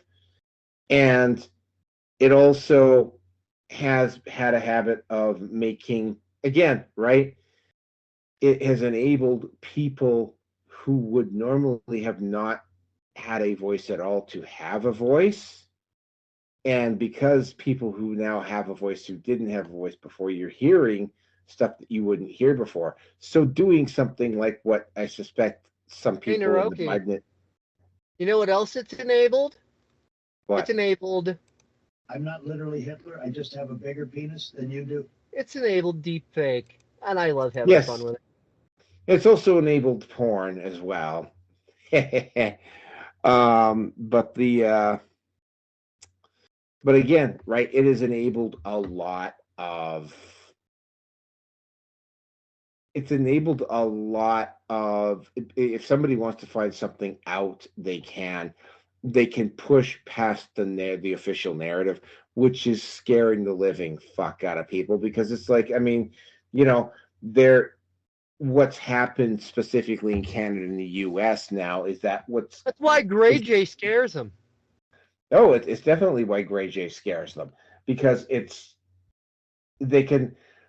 the only people they've got supporting them now, and it becomes really obvious when you go over to Twitter, the only people who are supporting the current administrations of both Canada and the United States are people who want or are bought or paid off that way to be ignorant and stupid. And it becomes very, very clear. I mean, you weren't on the show last night, but I was talking about this. As stupid as it sounds, they are actually attempting to bring back the convoy was a white supremacist plot all over again.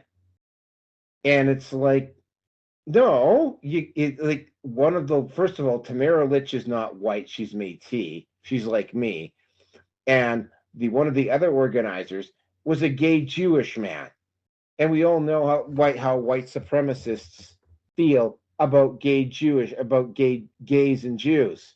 There's no way they would follow that guy, but that doesn't stop them from trying, and they're getting shot down left, right, and center, but they still keep trying anyway. And it's like it's not working, right? Like the old ways of propagandizing and distributing information are not working anymore. But Naroki, you're forgetting about those dangerous bouncy castles of mass destruction because those were terrifying. Yes, those kids bouncing around those bouncy castles. They were quite clearly They were quite clearly white extremist terrorists who were going to go out and rubber ball the Ottawa police to death. That's why they were there. The fact that they also they weren't even all white, by the way. There's another one that a lot of people forget. That woman that got trampled by the Ottawa police on those horses, that was a Native woman that happened to. That Native woman was one of the protesters. You want to know what the Canadian media has tried to do around that? They've tried to roll out some natives in Canada and try to claim that the native protesters were the Native American, like the natives, the Indians that were at the protest were being discriminated against. And I wish I was making that up, but I'm not. But we're kind of getting off on a tangent here. What you're seeing with Navalny, it looks like Navalny just died of medical complications. If they're trying to say that Putin killed Navalny and that Navalny was Putin's chief political rival, he wasn't, and Navalny was was a divine and wonderful human being. He wasn't. He actually supported what we call in the United States the actual alt-right. He was a full-blown white supremacist, and it's almost laughable. But I mean, you look at the propaganda that's being chewed out at this point, or that's being rolled out, and it's like once you see it, you can't unsee it. And there's and on Twitter, on X, when somebody does this, they're getting royally blasted, but they just keep coming, which means that they either are really stupid, they're willfully ignorant, or they're paid stooges, one of the three. And with that, I'm going to turn it over to Kelso.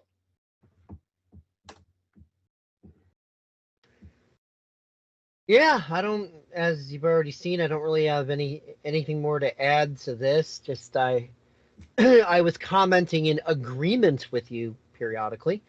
Um, but yeah, I don't have anything more specific to add on that one. I mean, the people are waking up. They got to suffer a bit to do it, and especially as things just become more clown world and ridiculous.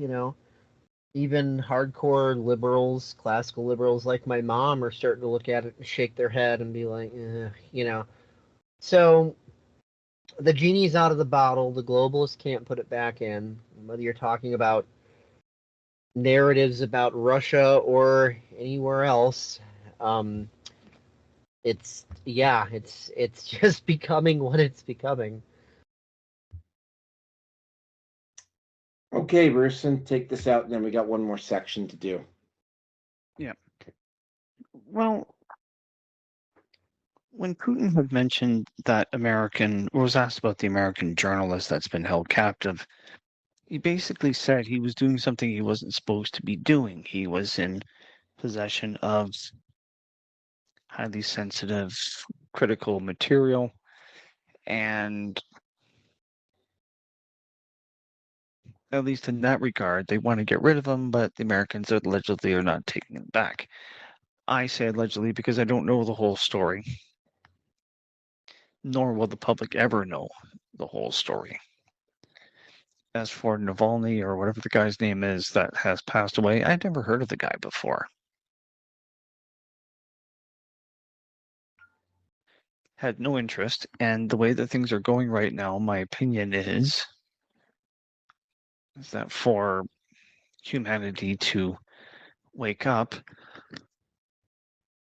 to be more conscious, well, however you want to phrase it, my opinion is that someone like Putin has to be in place. And my opinion of the three photos that I presented here, the one with you shaking hands with Bush and with Kissinger, that was the real Putin. So, and it was after, because Putin ended up getting arrested and was tried by court. He was apparently just a nasty man. Absolutely gangster is the best way he's been described as. I feel that he was executed, and we've got a clone, a body double. I don't know. Someone else is running the show. It's what we have here, which is what's going on now. And I mentioned this before, and I am of the opinion that since Russia paid off its debt to the Rothschilds and kicked them out and have nothing more to do with them, they became the New World Order's eyes really became public enemy number one. So that's the context that I have. No, maybe I'm partly right. I don't know. Now, for this Navalny guy, I think it's quite possible that he was going to be. He could very well have been the stooge in waiting for the likes of the Kissingers or the Rothschilds or whoever, the ones, the people that are pulling the strings. So are we going to know the actual truth on both sides of the story? No, we're not. That's not going to happen, at least not, I believe, in what's left of my lifetime. Now, how long that'll be, I have no idea. I intend to be as lively as possible and to be alive for as long as possible. So I'm not going to waste any time on the what ifs, although that's not true because I do spend a lot of time thinking of the what ifs. But in terms of things that are going on in other countries with these prisoners or political prisoners or whatever else the case may be, don't care. And I think that's probably the most sane mindset anybody can have is I don't care. Because I've got no say in the matter. And for me, at the end of the day, I am focused on myself. I am focused on everything titties. that's. I want the Klingon titties. I want the titty milk. No, I don't. Not really. Never even tasted titty milk, and I don't think I'm going to. But that's neither here nor there. Anyway, shut up, Kelso. Just shut up. The fun we have here at Red Pill Nation Hangout is always fun. It really is. Anyway. All we're missing is Lauren drunk. Well, with her, we'll have to come in more ways than one, I suppose. Ooh, that was bad. Would be Henrik. Anywho, we'll worry about all of that later. So, yeah, that's really all that I have to say on this one. We don't have the whole story. We're never going to have the whole story. And anyone that's going to be listening to mainstream media, North America or wherever, that's going to be on that guy's side, you know what? That's fine. I expect it. I mean, realistically, I expect it. So I got nothing more to say. Back to you. Okay, so now we get into a little bit more of the esoteric, and hopefully we won't be on the esoteric for very long, but it is really necessary for me to kind of sum this all up. The interview itself is something that should have happened a lot sooner. I found it very disturbing, but unsurprising that Biden and Putin have not spoken to each other. Putin has he didn't actually call it out, but Putin is has made alleged with both the Ukraine and the United States and the West in general that there's people behind the scenes pulling the strings, and that the people who are in charge are obviously not the people in charge. And I mean, that is pretty much the opinion that I have. I mean, it's reached the point now, for instance, where you have had insane stuff happen, like the American Pediatrics Association, like literally coming out and saying that denying preteens hormone blockers is child abuse, which is absolutely, utterly insane. But they said it, and we all know why. The three of us here know why it was said. We have a situation where Leah Thomas, and by the way, I found out, well, he hired a Canadian firm, and they did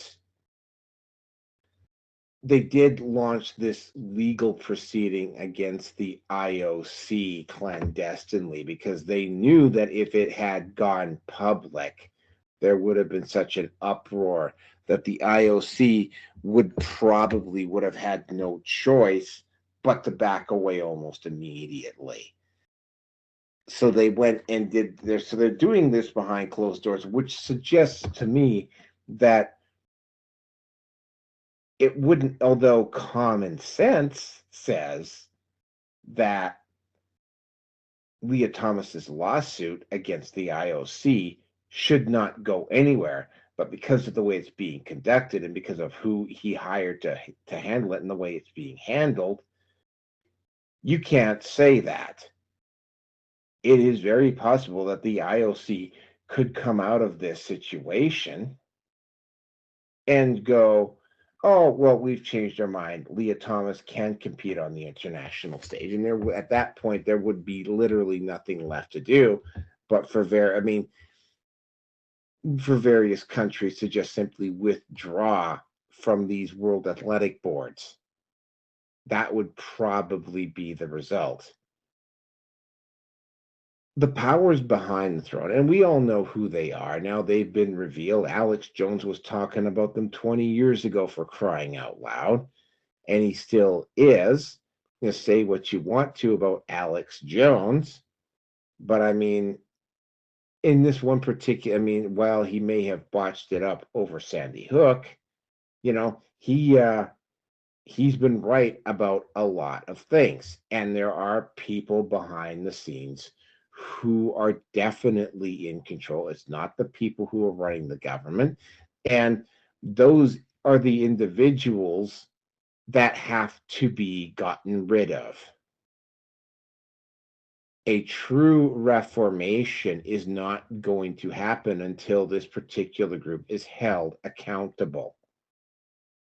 And the same people whose greed and boredom because money is no longer an object, that I don't have to worry about their starvation, and they haven't figured out that, you know, when you're at the point where where money isn't an object anymore, and when you're at the point where you're bored and money isn't an object anymore, and you can go and pay for whatever adventure you want to, and that adventure doesn't fill the gap anymore, the next step up is to venture and work on yourself.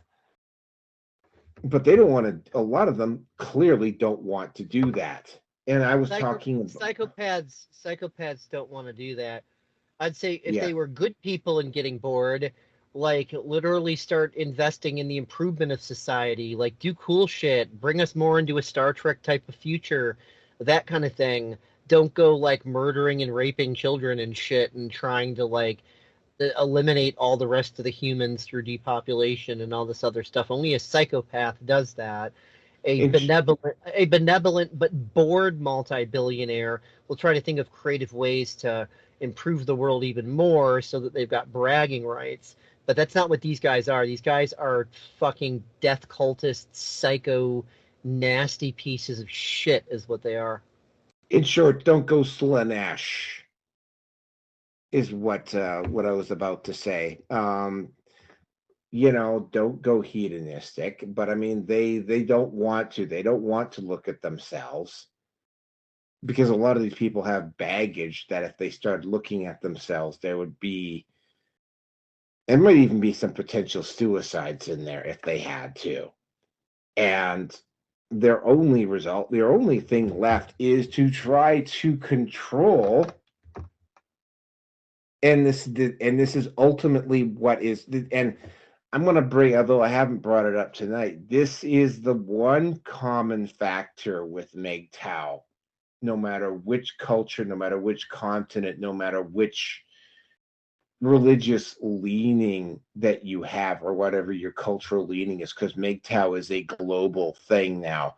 And the one common element that links all of these MGTOW philosophy, the reason why this MGTOW philosophy has been embraced, because the one thing that men in the West, and men in Africa, and men in the Middle East, and men in India, and men in Russia, and men in China all have in common is that you have a bunch of brutal psychopaths at the top who view the people in their own countries as things, as tools, rather than individuals.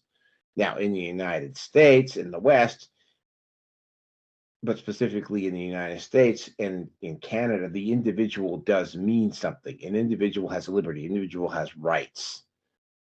And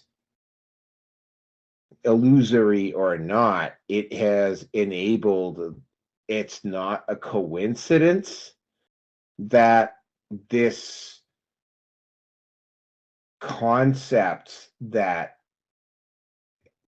Kelso was talking about earlier has its origins and is happening in North America first, because it was the place where the culture was most likely seated to allow it to happen. And it is now gone global. And it didn't go global because a bunch of people from the US government went around, thumped a book of some kind, and started preaching to people. What happened was a group of people. I'm talking specifically about the man side of this. A group of people met. About half a dozen people met about 3 weeks after the Duke Lacrosse incident had ended, and came up with a concept where it was like, yeah, like the individual male needs to get some liberty in his life. He needs to get some choices in his life. He can't have everything he does being dictated to him by a power, by the state or by the government above him. And that was the original concept of MGTOW. And it still, at its fundamental core, is. But you're seeing, even to a certain, although it's going to take longer for women to develop it in the West, because first of all, they're going to have to, women in the West are going to have to shake off the yoke of fourth and third wave feminism, and maybe even second wave feminism, to get to that point where the men are going. And you're seeing men going there in increasing numbers. But this is also happening in Russia too. So you're seeing a spark of awareness happening in people, and it's happening one at a time. And it's not because, okay, yeah,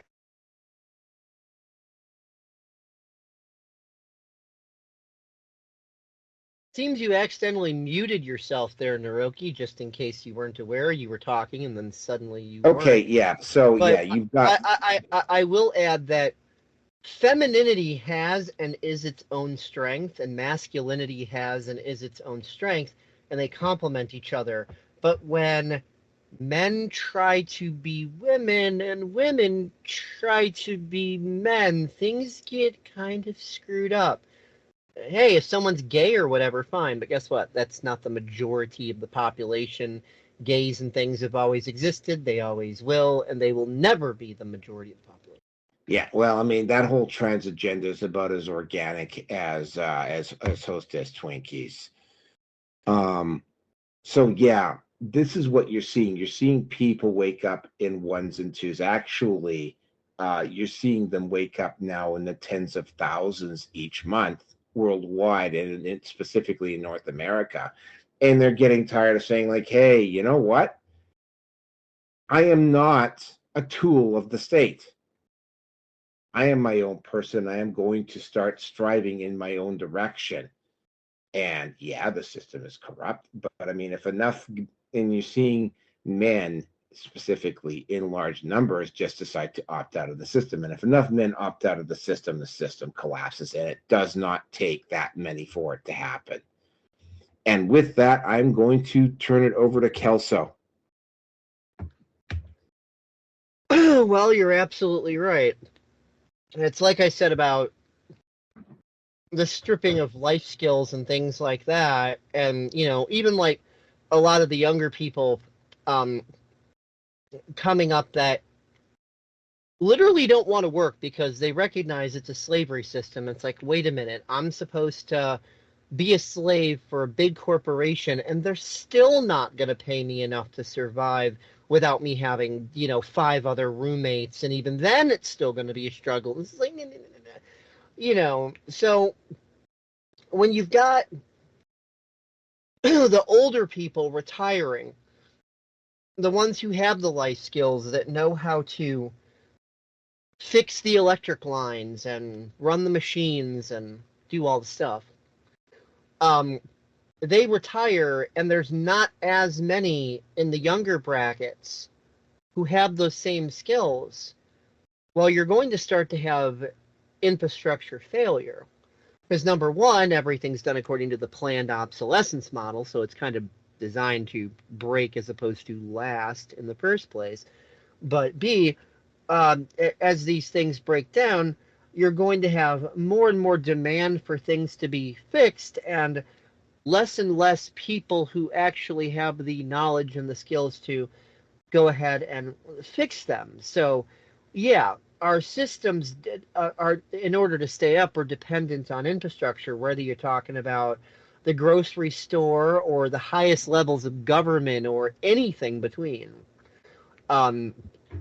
It's all dependent on these systems, and the less people you have who know how to keep these systems up, they are inevitably going to crash, as you said, and we are seeing that in slow motion right now.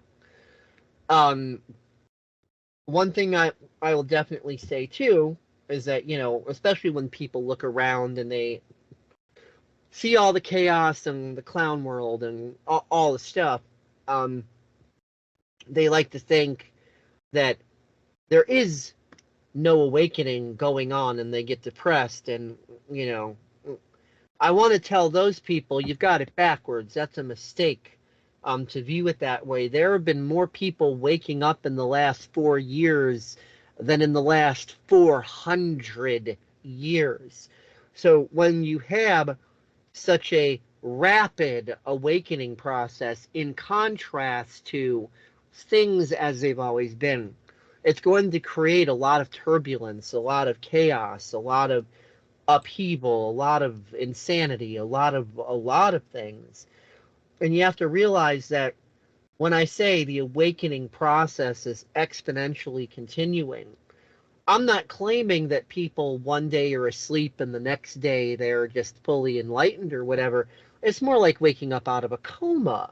The individual person's awakening process is their own unique process. It takes as much time as it takes and whatever's required. Some people start with a spiritual awakening. Other people start with a political awakening. And in the very beginnings of that, they might be still holding on to half or 3/4 of the dogmas that they had prior to that. It's not like they were instantly free of the dogmas and the old beliefs.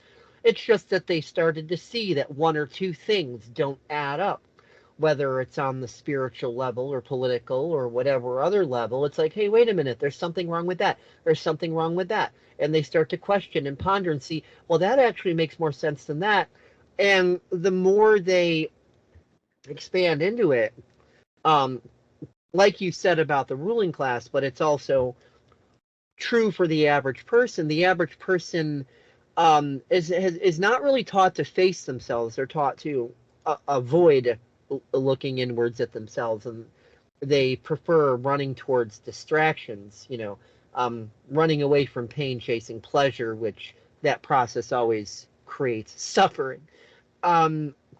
So as these people start to awaken, they have to start facing their internal belief systems that may be, long held, cherished, of great value, that defined what they thought they knew about reality and kept their sense of reality as feeling mostly stable.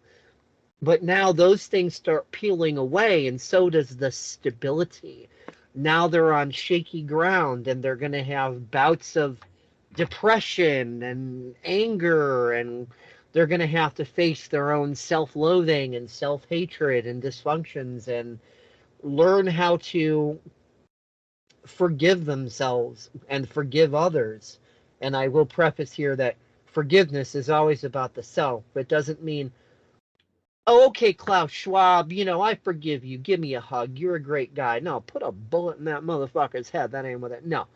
Forgiveness is, I am not going to harbor hatred inside of myself. I know that's what you want me to do. You want me to destroy myself with that hatred.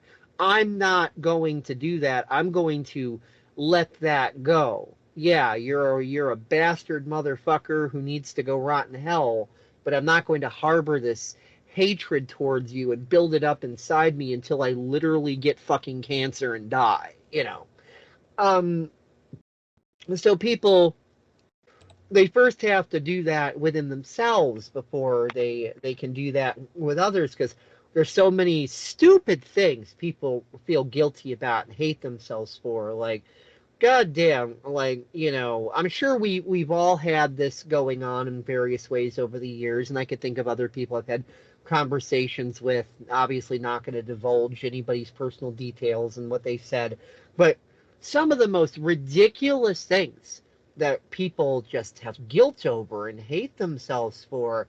And I'm just like, look, you were raised in a society, you didn't know any better. Now you have a point of realization. Take off the rose-colored glasses. Stop holding it against yourself for somehow what? You should have magically known the things you didn't know a long time ago. Was some sort of unicorn supposed to come up, and because it didn't, it's somehow your fault? Like, get these ridiculous dichotomies out of your head. And so people have to build the willingness and the desire to look within themselves and sort this out, because people aren't robots. I mean, as much as Klaus Schwab would love us to be robots, people aren't robots. They have emotions and psychological states and all this complex stuff going on. They can't just, okay, I see some truths now, so I'm just going to pull myself up by my bootstraps and strongly march on like a marathon runner or a soldier because I just have some new information now. No, it's like waking up out of a fucking coma and they're feeling wrecked and atrophied, and it's terrible. And they have to go through a personal rehabilitation to sort out all the junk. And more people are beginning this process every day. So, these people aren't just going to jump up, be magically cured of all humans failing, and go, okay, let's march on and go get Klaus Schwab. No. People need to go through their stages and steps of facing and clearing and integrating, and instead of becoming a fractured mess, becoming a whole integrated person. And this takes a lot of time and effort and energy, and a lot of people are doing it. And like you said, these ruling class people are so psycho and so far gone that if they were to try to start this sort of process on themselves, like, they would either commit suicide or like their health would fail to terminal levels in like 2 years or less, just because of all of the shock to their system, because they are so deep into psycholand. Really kind of explains the cremation of care, rituals and things like that, Bohemian Grove style. But yeah, so my point is that this is just all the turbulence. The world is getting better, not worse. There is this awakening process, but you got to give people time to heal. It takes time. I know most people are addicted to instant gratification, including those who are quote unquote awakened. So they want to see all the results now because that's their preference, and they spent years being sick of the bullshit and they just want the solutions now. But sorry, it doesn't work that way. So like, calm the fuck down, be patient. Just because baby isn't getting what he wants right now doesn't mean that there is no awakening process. There's an exponential awakening process happening right now. But that's more and more people every day beginning their process, beginning their journey. It doesn't mean the end of their journey. It doesn't mean like, oh, I know some stuff now, so I'm all good. No, it doesn't work that way, because humans are humans, not robots. And yeah, I guess that's all I got to say on that.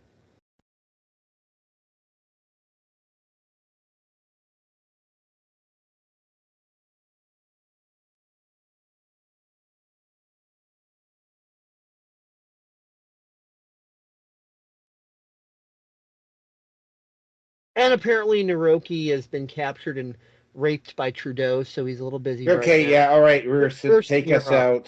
out. Take us out, Rearson.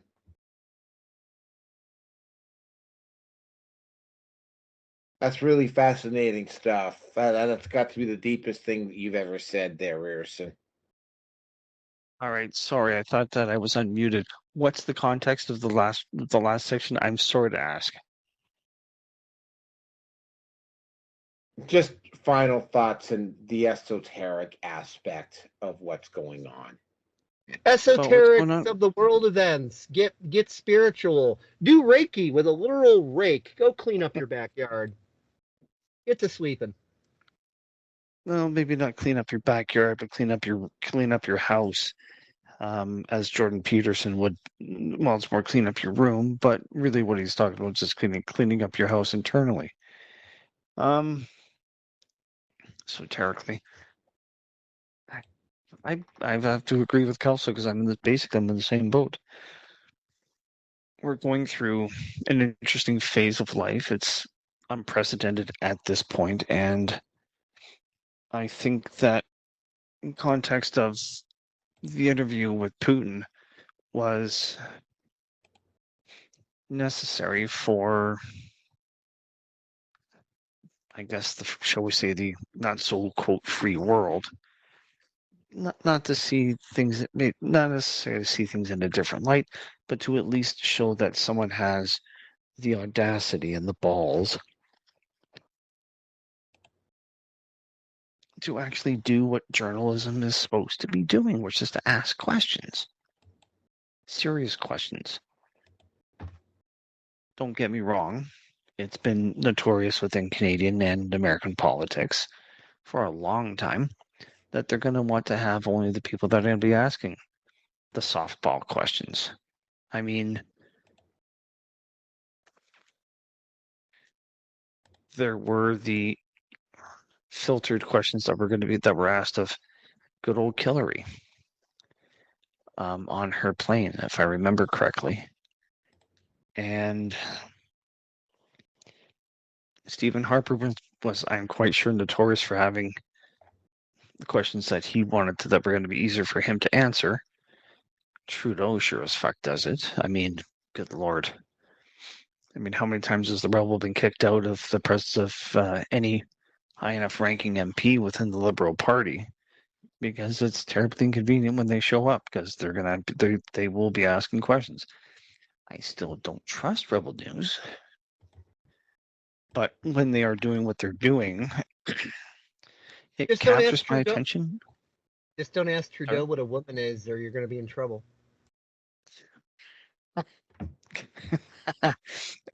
Or maybe who was the woman in your relationship when he was still married? But anyway, I'm kind of wondering. It's been kind of speculated that they separated when speculation within the old communities is that maybe that's when Trudeau was taken out and replaced. I don't know. I have no idea. But at the end of the day, I am of the opinion that part of me wants to rip the Band-Aid off and just force truth, force reality, the hidden, oppressed reality of what's going on onto the population. But I know a lot of people are going to lose their mind, that they won't survive. I mean, we had enough people lose their minds, lose friendships, lose relationships, mine included, with my spouse, over the jabs. And it's still something that I get it, but I don't like it. I don't like the decision that took away the feeling that I had any say in the matter of raising my son.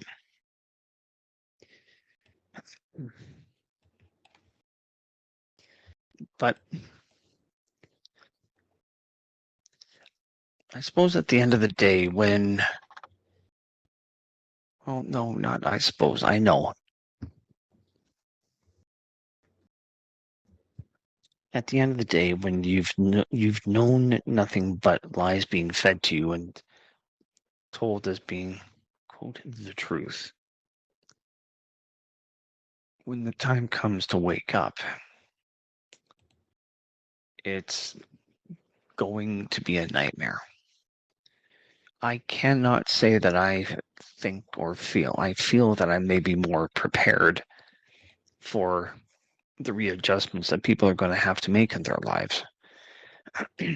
I shudder at the thought of what's going to happen to those who are truly religious and believe that the Bible or the Torah or the Quran or the Bhagavad Gitas or whatever, that those were This is exactly what it was. This is exactly how it started, and nothing has changed, and this is it. You know, people like Mel Gibson, who's a devout, literal Catholic. Now, granted, that's also given him the resolve to deal with the evils of being in Hollywood, where it's given him the strength to persevere. And good for him. But again, my feeling will be is that once you start to see what's actually going on, and in the case of the Vatican, what I believe to be the pedophilia, the human trafficking, all of the illegal criminal activities that they are behind, it's going to have a massive crisis of faith for a lot of people that have believed it. Now, am I saying that Catholics are bad? No. Individuals may be more criminally inclined, shall we say. But for the average Catholic, I don't think that there's anything wrong with them, just like I don't believe there's anything wrong with the average Jew or the average Muslim to use the Judeo-Christian Chance favors branch. the prepared. Chance favors the prepared mind. Is the Yes. quote. Yep.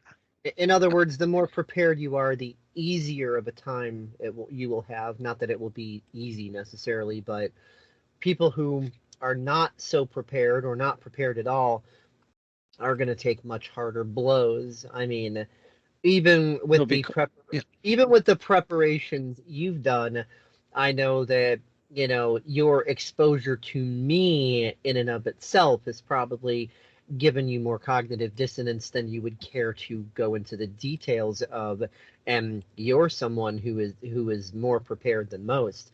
What happens when people who are not prepared get the full, well beyond Dave Kelso level dose of reality because they start to directly experience things and they just completely lose their fucking minds. That's the way it is. Some people just kind of have to get hit with the hammer and suffer a lot before their mind's willing to open. Then they have to suffer just a little bit more after that to get the willingness to unite with their fellows and work with them to create meaningful change. I don't mean like go storm the Capitol. That literally doesn't do shit, but it helps you to aid in false flags. But as Klaus Schwab likes to say, it's global to local, right? So you gotta start with cleaning your own backyard, your own room, whatever you want to call it, and work out from there. And that's how you take down the ruling class. You don't take them down from the top down. You take them down from the bottom up. You actually reminded me of a period of time when I was still living in Banff. Naroki was there and the like, and I was reading, the fuck was it? The Holy Blood and Holy Grail. Like, it fucking threw me for an incredible loop. And it came down to that was the book that started my road, the path down paranoia. And I still admit that I am mildly paranoid. I'm paranoid enough, but it's under control. I didn't know up from down. I didn't know jack from shit. And it was an incredible I'd say period people have to drop paranoia and learn discernment. You're not safe around fire with paranoia, but you're safe with discernment. You know not to touch it. You know you can cook your food with it, etc. Yep. So paranoia will neurotically wreck you, but discernment will allow you safe navigation through circumstances. Not going to disagree with that, but that was the first real point that I made to, I guess, begin to break out of the mental prison system that was instilled in me from beginning, unknowingly through my parents, knowing or unknowing through the education system, I don't know. And just the whole, as you said before, the whole debt slave thing that pretty much everybody is all a part of. Just some have the awareness and some don't.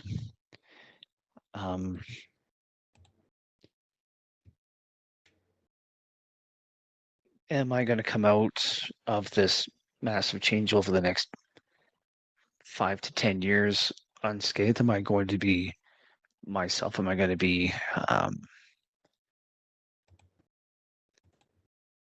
will I get rocked down to my core again? At some point I will, and I'm sure at least on a few occasions. But also, as you said, I'm better prepared for it. I know Naroki is better prepared for it, and I'm sure there are things that are going to come through that will probably mess you up as well too. What those will be beats the shit out of me. I have no idea, and I'm not going to make any attempt to make any predictions. When it's all said and done, and I think that this interview with Putin is part of the awakening process for humanity as a whole. That shit's about to get real, folks. And not like it isn't already, but it's going to get real. I think probably what will happen if Epstein becomes exposed as actually being alive, and well, hey folks, this is actually what happened. This is what he did. And these are the people that he was with that did really, really, really nasty shit. And don't worry, there's more where that came from. So that will be if it happens like that, and I think it will. There's a good possibility. I'm not even going to put a number to it, but I think there's a good possibility that's going to happen. It's going to make people wonder what the fuck's really going on. Like what? How? Why? And I don't think that's very likely, but I think what is Okay. more likely is more and more people will start getting caught in their mischief, and as they do, they'll start to see who those people are connected to, and all roads will lead back to Epstein and people like him. So the dots will be connected. I don't think there's going to be some day that comes where it's like, okay, here's the big box of stuff, we're making the announcement. But dots will be connected over time. No, fair enough. I'll agree. Something like that's going to occur. Whether it is going to be individual, as Kelso was saying, or it's going to be a media release of some sort or another, or a bombshell drop from a politician, president, who knows? I don't know. All I know is that something's good. What's happened, I think it's safe to say that the three of us and the people like us are at least 2 years ahead of the curve, at least. But all we can do, as was said, is I can't force someone to wake up. I just have to go through my own journey, and I have to go through my own processes to.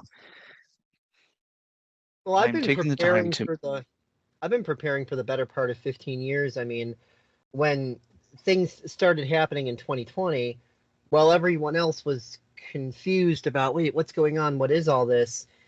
You know, me and Richard are on a conversation, and we're just both like, yep, it's go time. We're here. This is when they're really going to start ramping things up. The authoritarianism is going to start rolling in hard. Like, this is it. This is, yep. So, like, me and Richard were just like, uh-huh. Well, everyone else is like, wait, what? What is this? Was it a lab? Was it not? Was it a bat? Wait, what's going on? Wait, mass? No, what?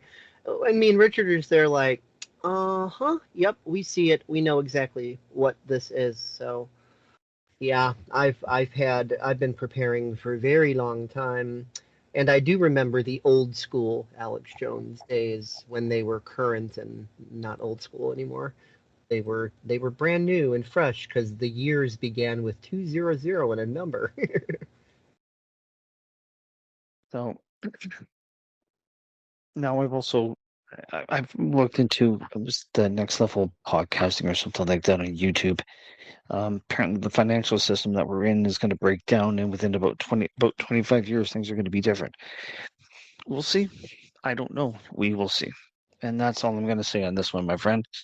Let's wrap it Well, up. the number that I keep hearing is that somewhere in the mid 2030s is when it's just going to absolutely cave in if it doesn't happen sooner, because COVID changed the narrative around like big time.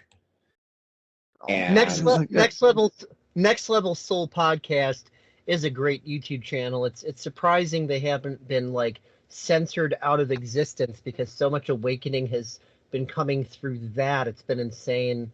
I love that. I'm gonna have to check them there's out. a bunch of really good. There's a bunch of really good esoteric channels, and sorry, I just have to say this, seeing as this was brought up.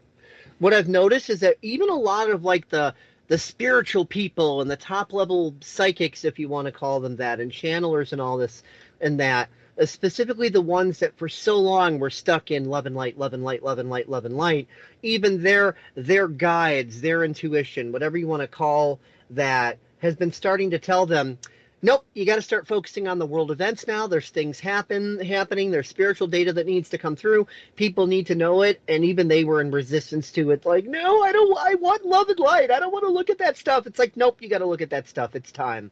So all these different spiritual circles that used to be their own separate little bubbles of lovey-lighty stuff are now starting to come together through Next Level Soul podcasts and stuff like that. So you've got all these different perspectives and all this different information, and things are starting to integrate, and not just integrating spiritual stuff with spiritual stuff, but integrating with pragmatism and logic and reason and facts and reality. So the la land is starting to go away, and it's really nice to see.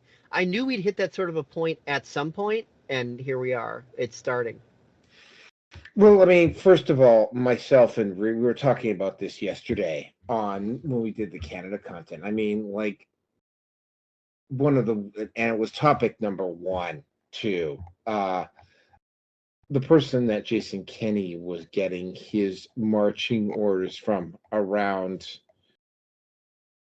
Dina Hinshaw was getting his marching orders in order to deal with COVID, was a raving fucking lunatic.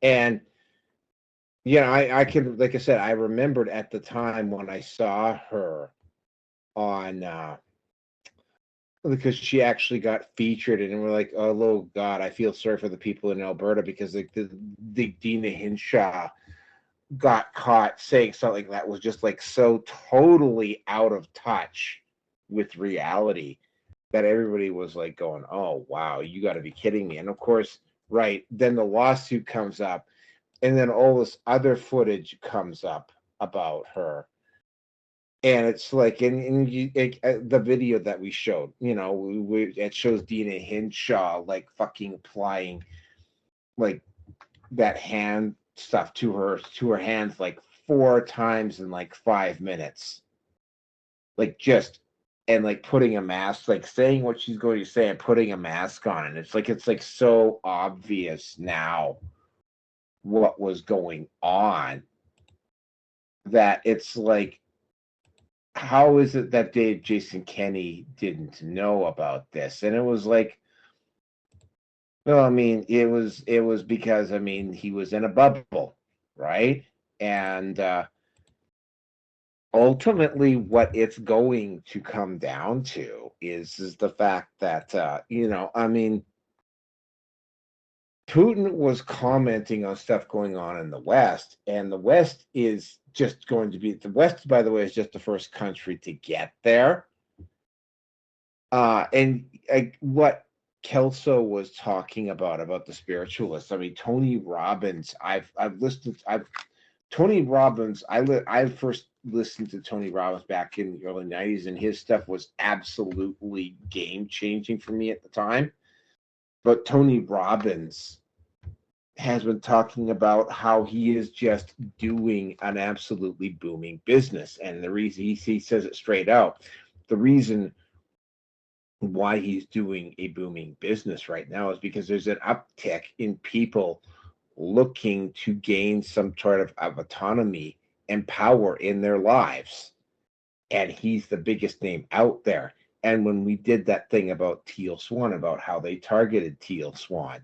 Now, don't get me wrong, I am not a big die-hard fan of Teal Swan by any stretch of the imagination. But I mean, there's just things that Teal Swan says every once in a while. I mean, Teal Swan was the first of the quote unquote new age gurus that at least the ones that I came across. There's also Lindsay Sharman, who's also been doing that's gotten into this as well. She was one of the first in the new age community, and the new age community is just infested with leftists and SJWs and NPCs and people who want to be ignorant but want to be spirit. I mean, I talked about Miss 2016, right? And how, she was really into this stuff as well. But I mean, Teal Swan was one of the first people, at least that I could see in the New Age community, that was discussing red pill style concepts to the New Age community. And I mean, I don't know what's going on in the New Age community, but there appears to be some type of an unraveling and a change. I mean, that's why you're seeing a lot of these love and light people start to wake up, right? And that's also why Teal Swan was also not liked at all by a lot of her peers, and especially back in the day, because she would talk about things that, shall we say, weren't welcomed topics, to say the least. And she took a lot of flack from that from other people within the New Age community, and a lot within the New Age community. I mean, you could call it spiritual kindergarten, spiritual bypassing, New Age narcissism. As I like to say, it's not that the things that these people would talk about were quote unquote wrong. The esoterics are quite correct. The problem is when you view anything through a bubble, whether it's esoterics or not, you get this skewed interpretation of it. Go as far back in time with esoterics as you want, real esoterics, and none of it says that if you stay in a love and light bubble, the world will just magically change. In fact, real esoterics talk about, the facing of the self and introspection and integration and light work and shadow work in combination and shining your light in the dark. And that when that happens, the dark protests and it creates a lot of upheavals and turbulence, and humanity moving into the new consciousness, the new world, the new earth, whatever you want to call it, is not unicorns and rainbows and butterflies. It's chaos and it's upheaval and it's turbulence and it's a lot of nasty stuff. And this has never been a secret. This is old school esoterics. This goes back thousands of years, I'm sure. I mean, this is nothing new. But people in this New Age bubble only wanted to hear, okay, I just want to sit here and learn about spiritual stuff and meditate and ignore anything that bothers me emotionally or psychologically. I don't want to look at myself.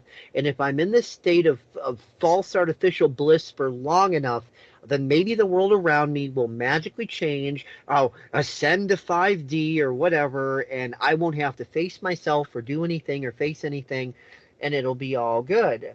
And one thing I've said for a long time, at least for the last 10 years or more, is that what makes you think that you can do anything with 5D if you can't even handle 3D? Like, you think you're going to go from 3rd grade to 5th grade just because you say so? No. Things don't work that way.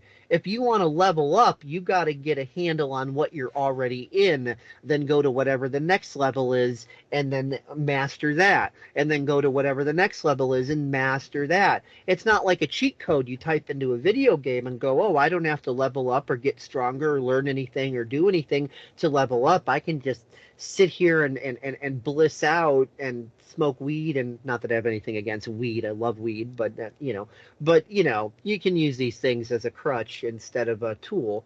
And these people, they just want to bliss out and go into a weed fog and whatever else and go love and light and think they don't have to face themselves. And, they're finding, fuck around and find out, right? They've been fucking around all this time and now they're in the find out stage.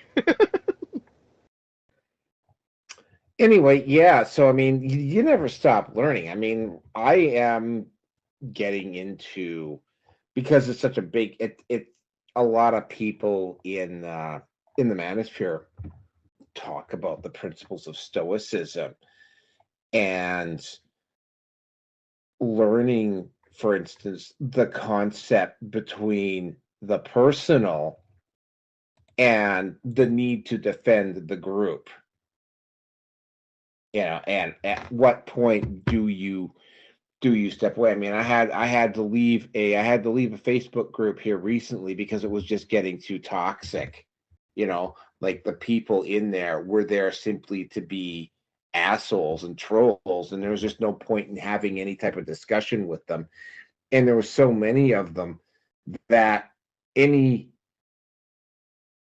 playing to the crowd per se to make them look stupid would have very limited effect, which is kind of like the style that I went into. But I mean, it's like I have to learn to differentiate between the personal and when I have to stick up for the group. And that is, as I'm going through it, I'm like, oh, okay. I mean, I can be a pretty rude son of a bitch from time to time, and I will be a rude son of a bitch with somebody who wants to be willfully ignorant. But I mean, at some point, you have to understand that. I mean, even if you're dragging a conversation out just so that everybody else can see how stupid they are, which is something that I'm pretty good at doing, at some point, it's sort of like, yeah, I think I'm done. There's no point in rubbing salt in this guy's wounds anymore, demonstrating to everybody I'm done. And I'm just having to do it over and over and over again at this one group. So I had to just leave because there's just too many individuals like this out there. And this is that scene. This is where I'm going to end off unless somebody else wants to. Sometimes you got to block people too. Like, I've blocked numerous people. But that I'm fair about it. Like, I'm not the type that they said something I don't like, so I'm gonna block them.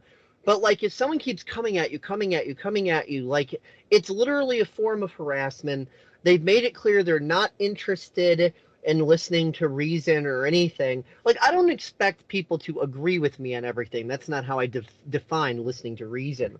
What I define as listening to reason is, okay, you say your side like a mature grown-up. I say my side like a mature grown-up. We discuss perspectives, and if we still don't agree with each other at the end of the day, that's fine. But there's these people that just want to dominate because they're raging narcissists. No, bow to me. And when they keep coming at you and you're trying your best to be diplomatic, and sometimes they'll even say outright in plain language, I'm not interested in reason. I'm not interested in diplomacy. And they'll outright say, I'm right, you're wrong. Everything you say is wrong, so you bow to it. Like, they'll literally say it outright because it's this clown world. That's the point where you just got to block them. They've made their intentions crystal clear. They were very forward about it.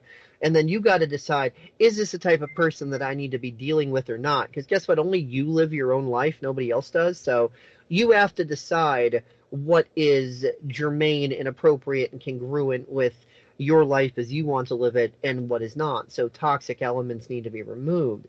Now, I don't like it when people just get triggered over something somebody said and they go, oh, that's a toxic person, and then they cut them out. Like, that's taking it to neurotic, and that's not healthy. Just like you can even take stoicism to its neurotic extreme to where I'm the uber Chad, so I don't need to hear anybody else out. Like, anything can be taken to an extreme. Okay, but, yeah, so, you're totally right.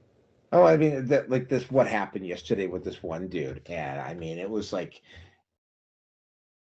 group devoted to anti-feminism, and this guy had been posting up frequently, by the way, racially loaded content he's obviously a black guy, but he kept posting up racially loaded content, and he go, oh, let's see how the racists handle this one. So I just basically said, hey, bud, like, what does this have to do with feminism?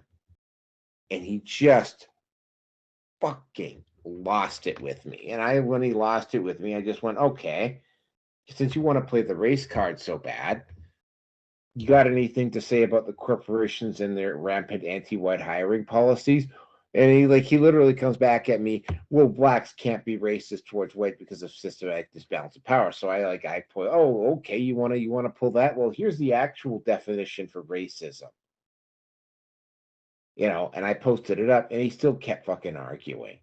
And it's like, dude, I just showed you the owl. I don't accept your definition for it. And it's like, well, it's not my definition. It's the actual definition. Well, you don't know what you're talking about. Yes, I do know what I'm talking about because I've shown you evidence for it. You need to stop arguing and go away. And he wouldn't stop. And it finally just went, okay, no, it's like I've made you look like a big enough fool. Bye. Right. And I had to leave the group because it was just like people coming and posting up like that. But the last thing I'm going to enter up with it, and if anybody else wants to sum something up, they can. That scene when we did the review. By the way, we're going to have to go back to doing movie reviews here again soon. That scene in the movie where Morpheus is marching Neo Matrix. through the Matrix. And where the scene where he introduces the woman in red, and he starts at the very start of that scene. It's like saying there's a lot of these people who are not ready to be unplugged. In fact, some of them will literally fight to the death to protect and preserve it. And that's what we're starting to run into. And ultimately, this is the thing. This is somebody that we may have to. We may have to start World War III with somebody. So somebody had to go over and talk to this guy, and we have to go stop and consider that the leaders that we're currently dealing with are willing to fight to the death to maintain this current system and not allow it to change. And that's it. I'm done. If anybody else has anything more to say, this is your chance. Well, the only thing I have to add to that, and people who worry about nuclear war and all that stuff, I tell them this all the time. I'm like, look, it's not going to happen because the ruling class want all of us dead. They don't want themselves dead, and they don't want to lose all of their luxuries. Now, don't get me wrong. Once upon a time, way back, like Cuban Missile Crisis era, the ruling class absolutely were considering throwing nukes around. That was definitely on the table at the time. But they realized a few things. Number one, they realized that if they do that, it doesn't just get rid of the so-called useless eaters, it gets rid of themselves at the same time. And plus, as we've, for lack of a better way of saying it, advanced into a more technological society on the surface level that has all these luxuries and conveniences, and especially if you're super rich, good lord, they don't want to give this stuff up. Ask any super wealthy people.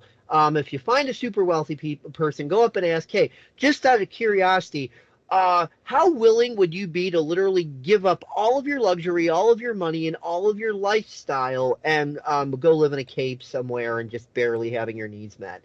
They'd look at you like you're insane, and rightly so, because the line of questioning is literally nuts. This is why they won't use nukes, and this is why their tactics are all about trying to trick us into destroying ourselves, also known as fifth generational warfare. And what they didn't expect is not only for so many people to not fall for it straight out the gate, they didn't expect the domino effect of more and more people starting to wake up, Streisand effects, etc. So they literally have not planned for this, which is why they're so nervous and why they're so scared. And you see Klaus Schwab 2024 in Davos going, hey guys, we're losing the public trust here. This is kind of a concern. We're not exactly sure how to get it back, but we know misinformation, in air quotes, must be the culprit. In other words, people are talking amongst themselves and they don't like it. So, the ruling class did not factor this in, and it's understandable as to why. You know, before they were looking at us like, oh, these dumb peasants who know less than nothing and they're so stupid and they've allowed us to get this far. What are the chances that any of them could wake up, much less wake up to any significant degree that they'd be in the way of our agendas? There's no way. And it's really honestly kind of understandable that they would view it that way, because if you take an objective look around at the world at the time when they were thinking this, and you look at most people dumber than bricks and fluoridated and brainwashed and irradiated and Monsantoed and everything else, it's, you know, completely reasonable that the ruling class would have this outlook like, yeah, what are the chances, right? So they did not plan for this. All the only choices they have are to double down and triple down and try to take what they're trying to do and dress it up in different ways and try to use new names. And the more they do it, the more ridiculous they look, and the more it wakes more people up. And they don't have a contingency for this. But no, they're not going to go to nuclear war over it or anything like that. And not to mention, one thing that many people forget is that the vast majority of people in government, in corporations, this sort of stuff, they're not in on it at the top. They're not a part of the top of the pyramid. They are regular people who, yes, have been thoroughly freaking brainwashed, Kool-Aid drinking, whatever. But the more things get weird, the more they start to wake up and go, wait a minute. And so the more they see what's going on, they are less and less likely to do things like follow stupid orders and shit like that. And they are more likely to actually try to do some good, even if it's in a limited capacity. And yeah, one person doing something like that doesn't do any good. But when you start to have mass awakenings inside of governmental institutions and military and corporate bodies and things like that, and not to mention shareholders, if you look at it from the corporate level, what do shareholders want to do? They want to make money. So what is their awakening process started to be? They're realizing that get woke, go broke. That's been the beginning of their awakening process. Wait a minute, you know, we shouldn't. It's a bad idea to kowtow to these ESG scores or whatever they're called. You know, because this whole woke nonsense is literally losing us way more money than we stand to lose in as a consequence of not abiding by this. So the awakening is happening at every fucking level.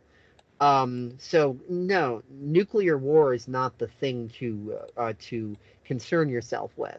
The thing to concern yourself with, again, is at the hyper local level. Are you living in a situation where if things start to go a little sideways, are you going to be able to keep yourself safe and have your needs met and so on? Or are you in an area that it would be really bad to be in that situation? If you're in an area that it's really bad to be in that situation, then either A, start to think of things you can do to fortify yourself if you can't get out of that situation, save up extra canned food, whatever you can do, or preferably get the fuck out while the getting's good and set yourself up in a rural area where you have the capability of being at least self-sustaining enough to live to complain about it, even if not fully. So that's the real concern. That's what people should be looking at. The nukes aren't going to fly, but hyper locally, the shit might hit the fan. And with that, I have something more I was going to add, but I decided not to add it. There's just a change coming, and that is very obvious for what is happening. Oh yes, that was the one thing I wanted to add, and this is I'm going to end it with this. Go ahead and add things. Don't censor yourself. I mean, one of the things about prophecy is they keep saying China wins in the end. The only problem is that China's going through this exact same process right now too. So even if another country, even if BRICS wins, they still lose because they're going to go through this process as well. Just 3 or 4 or 5, like 30 or 40 years down the road, maybe even sooner than that, as opposed to the West, which is headed there at breakneck speed right now.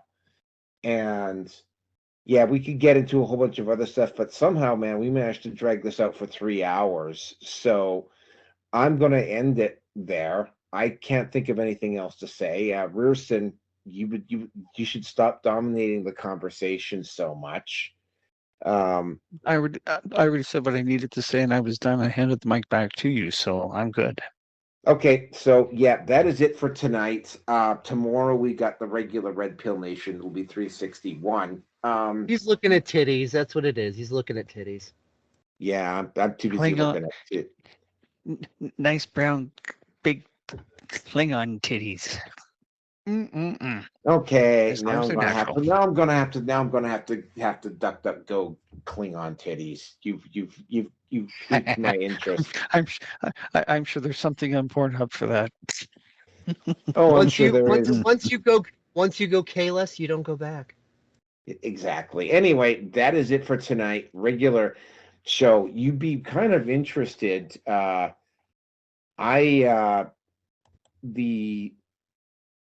I will end it here. The amount of BS that Vaush is trying to pull because he got caught with child porn on his computer during his show.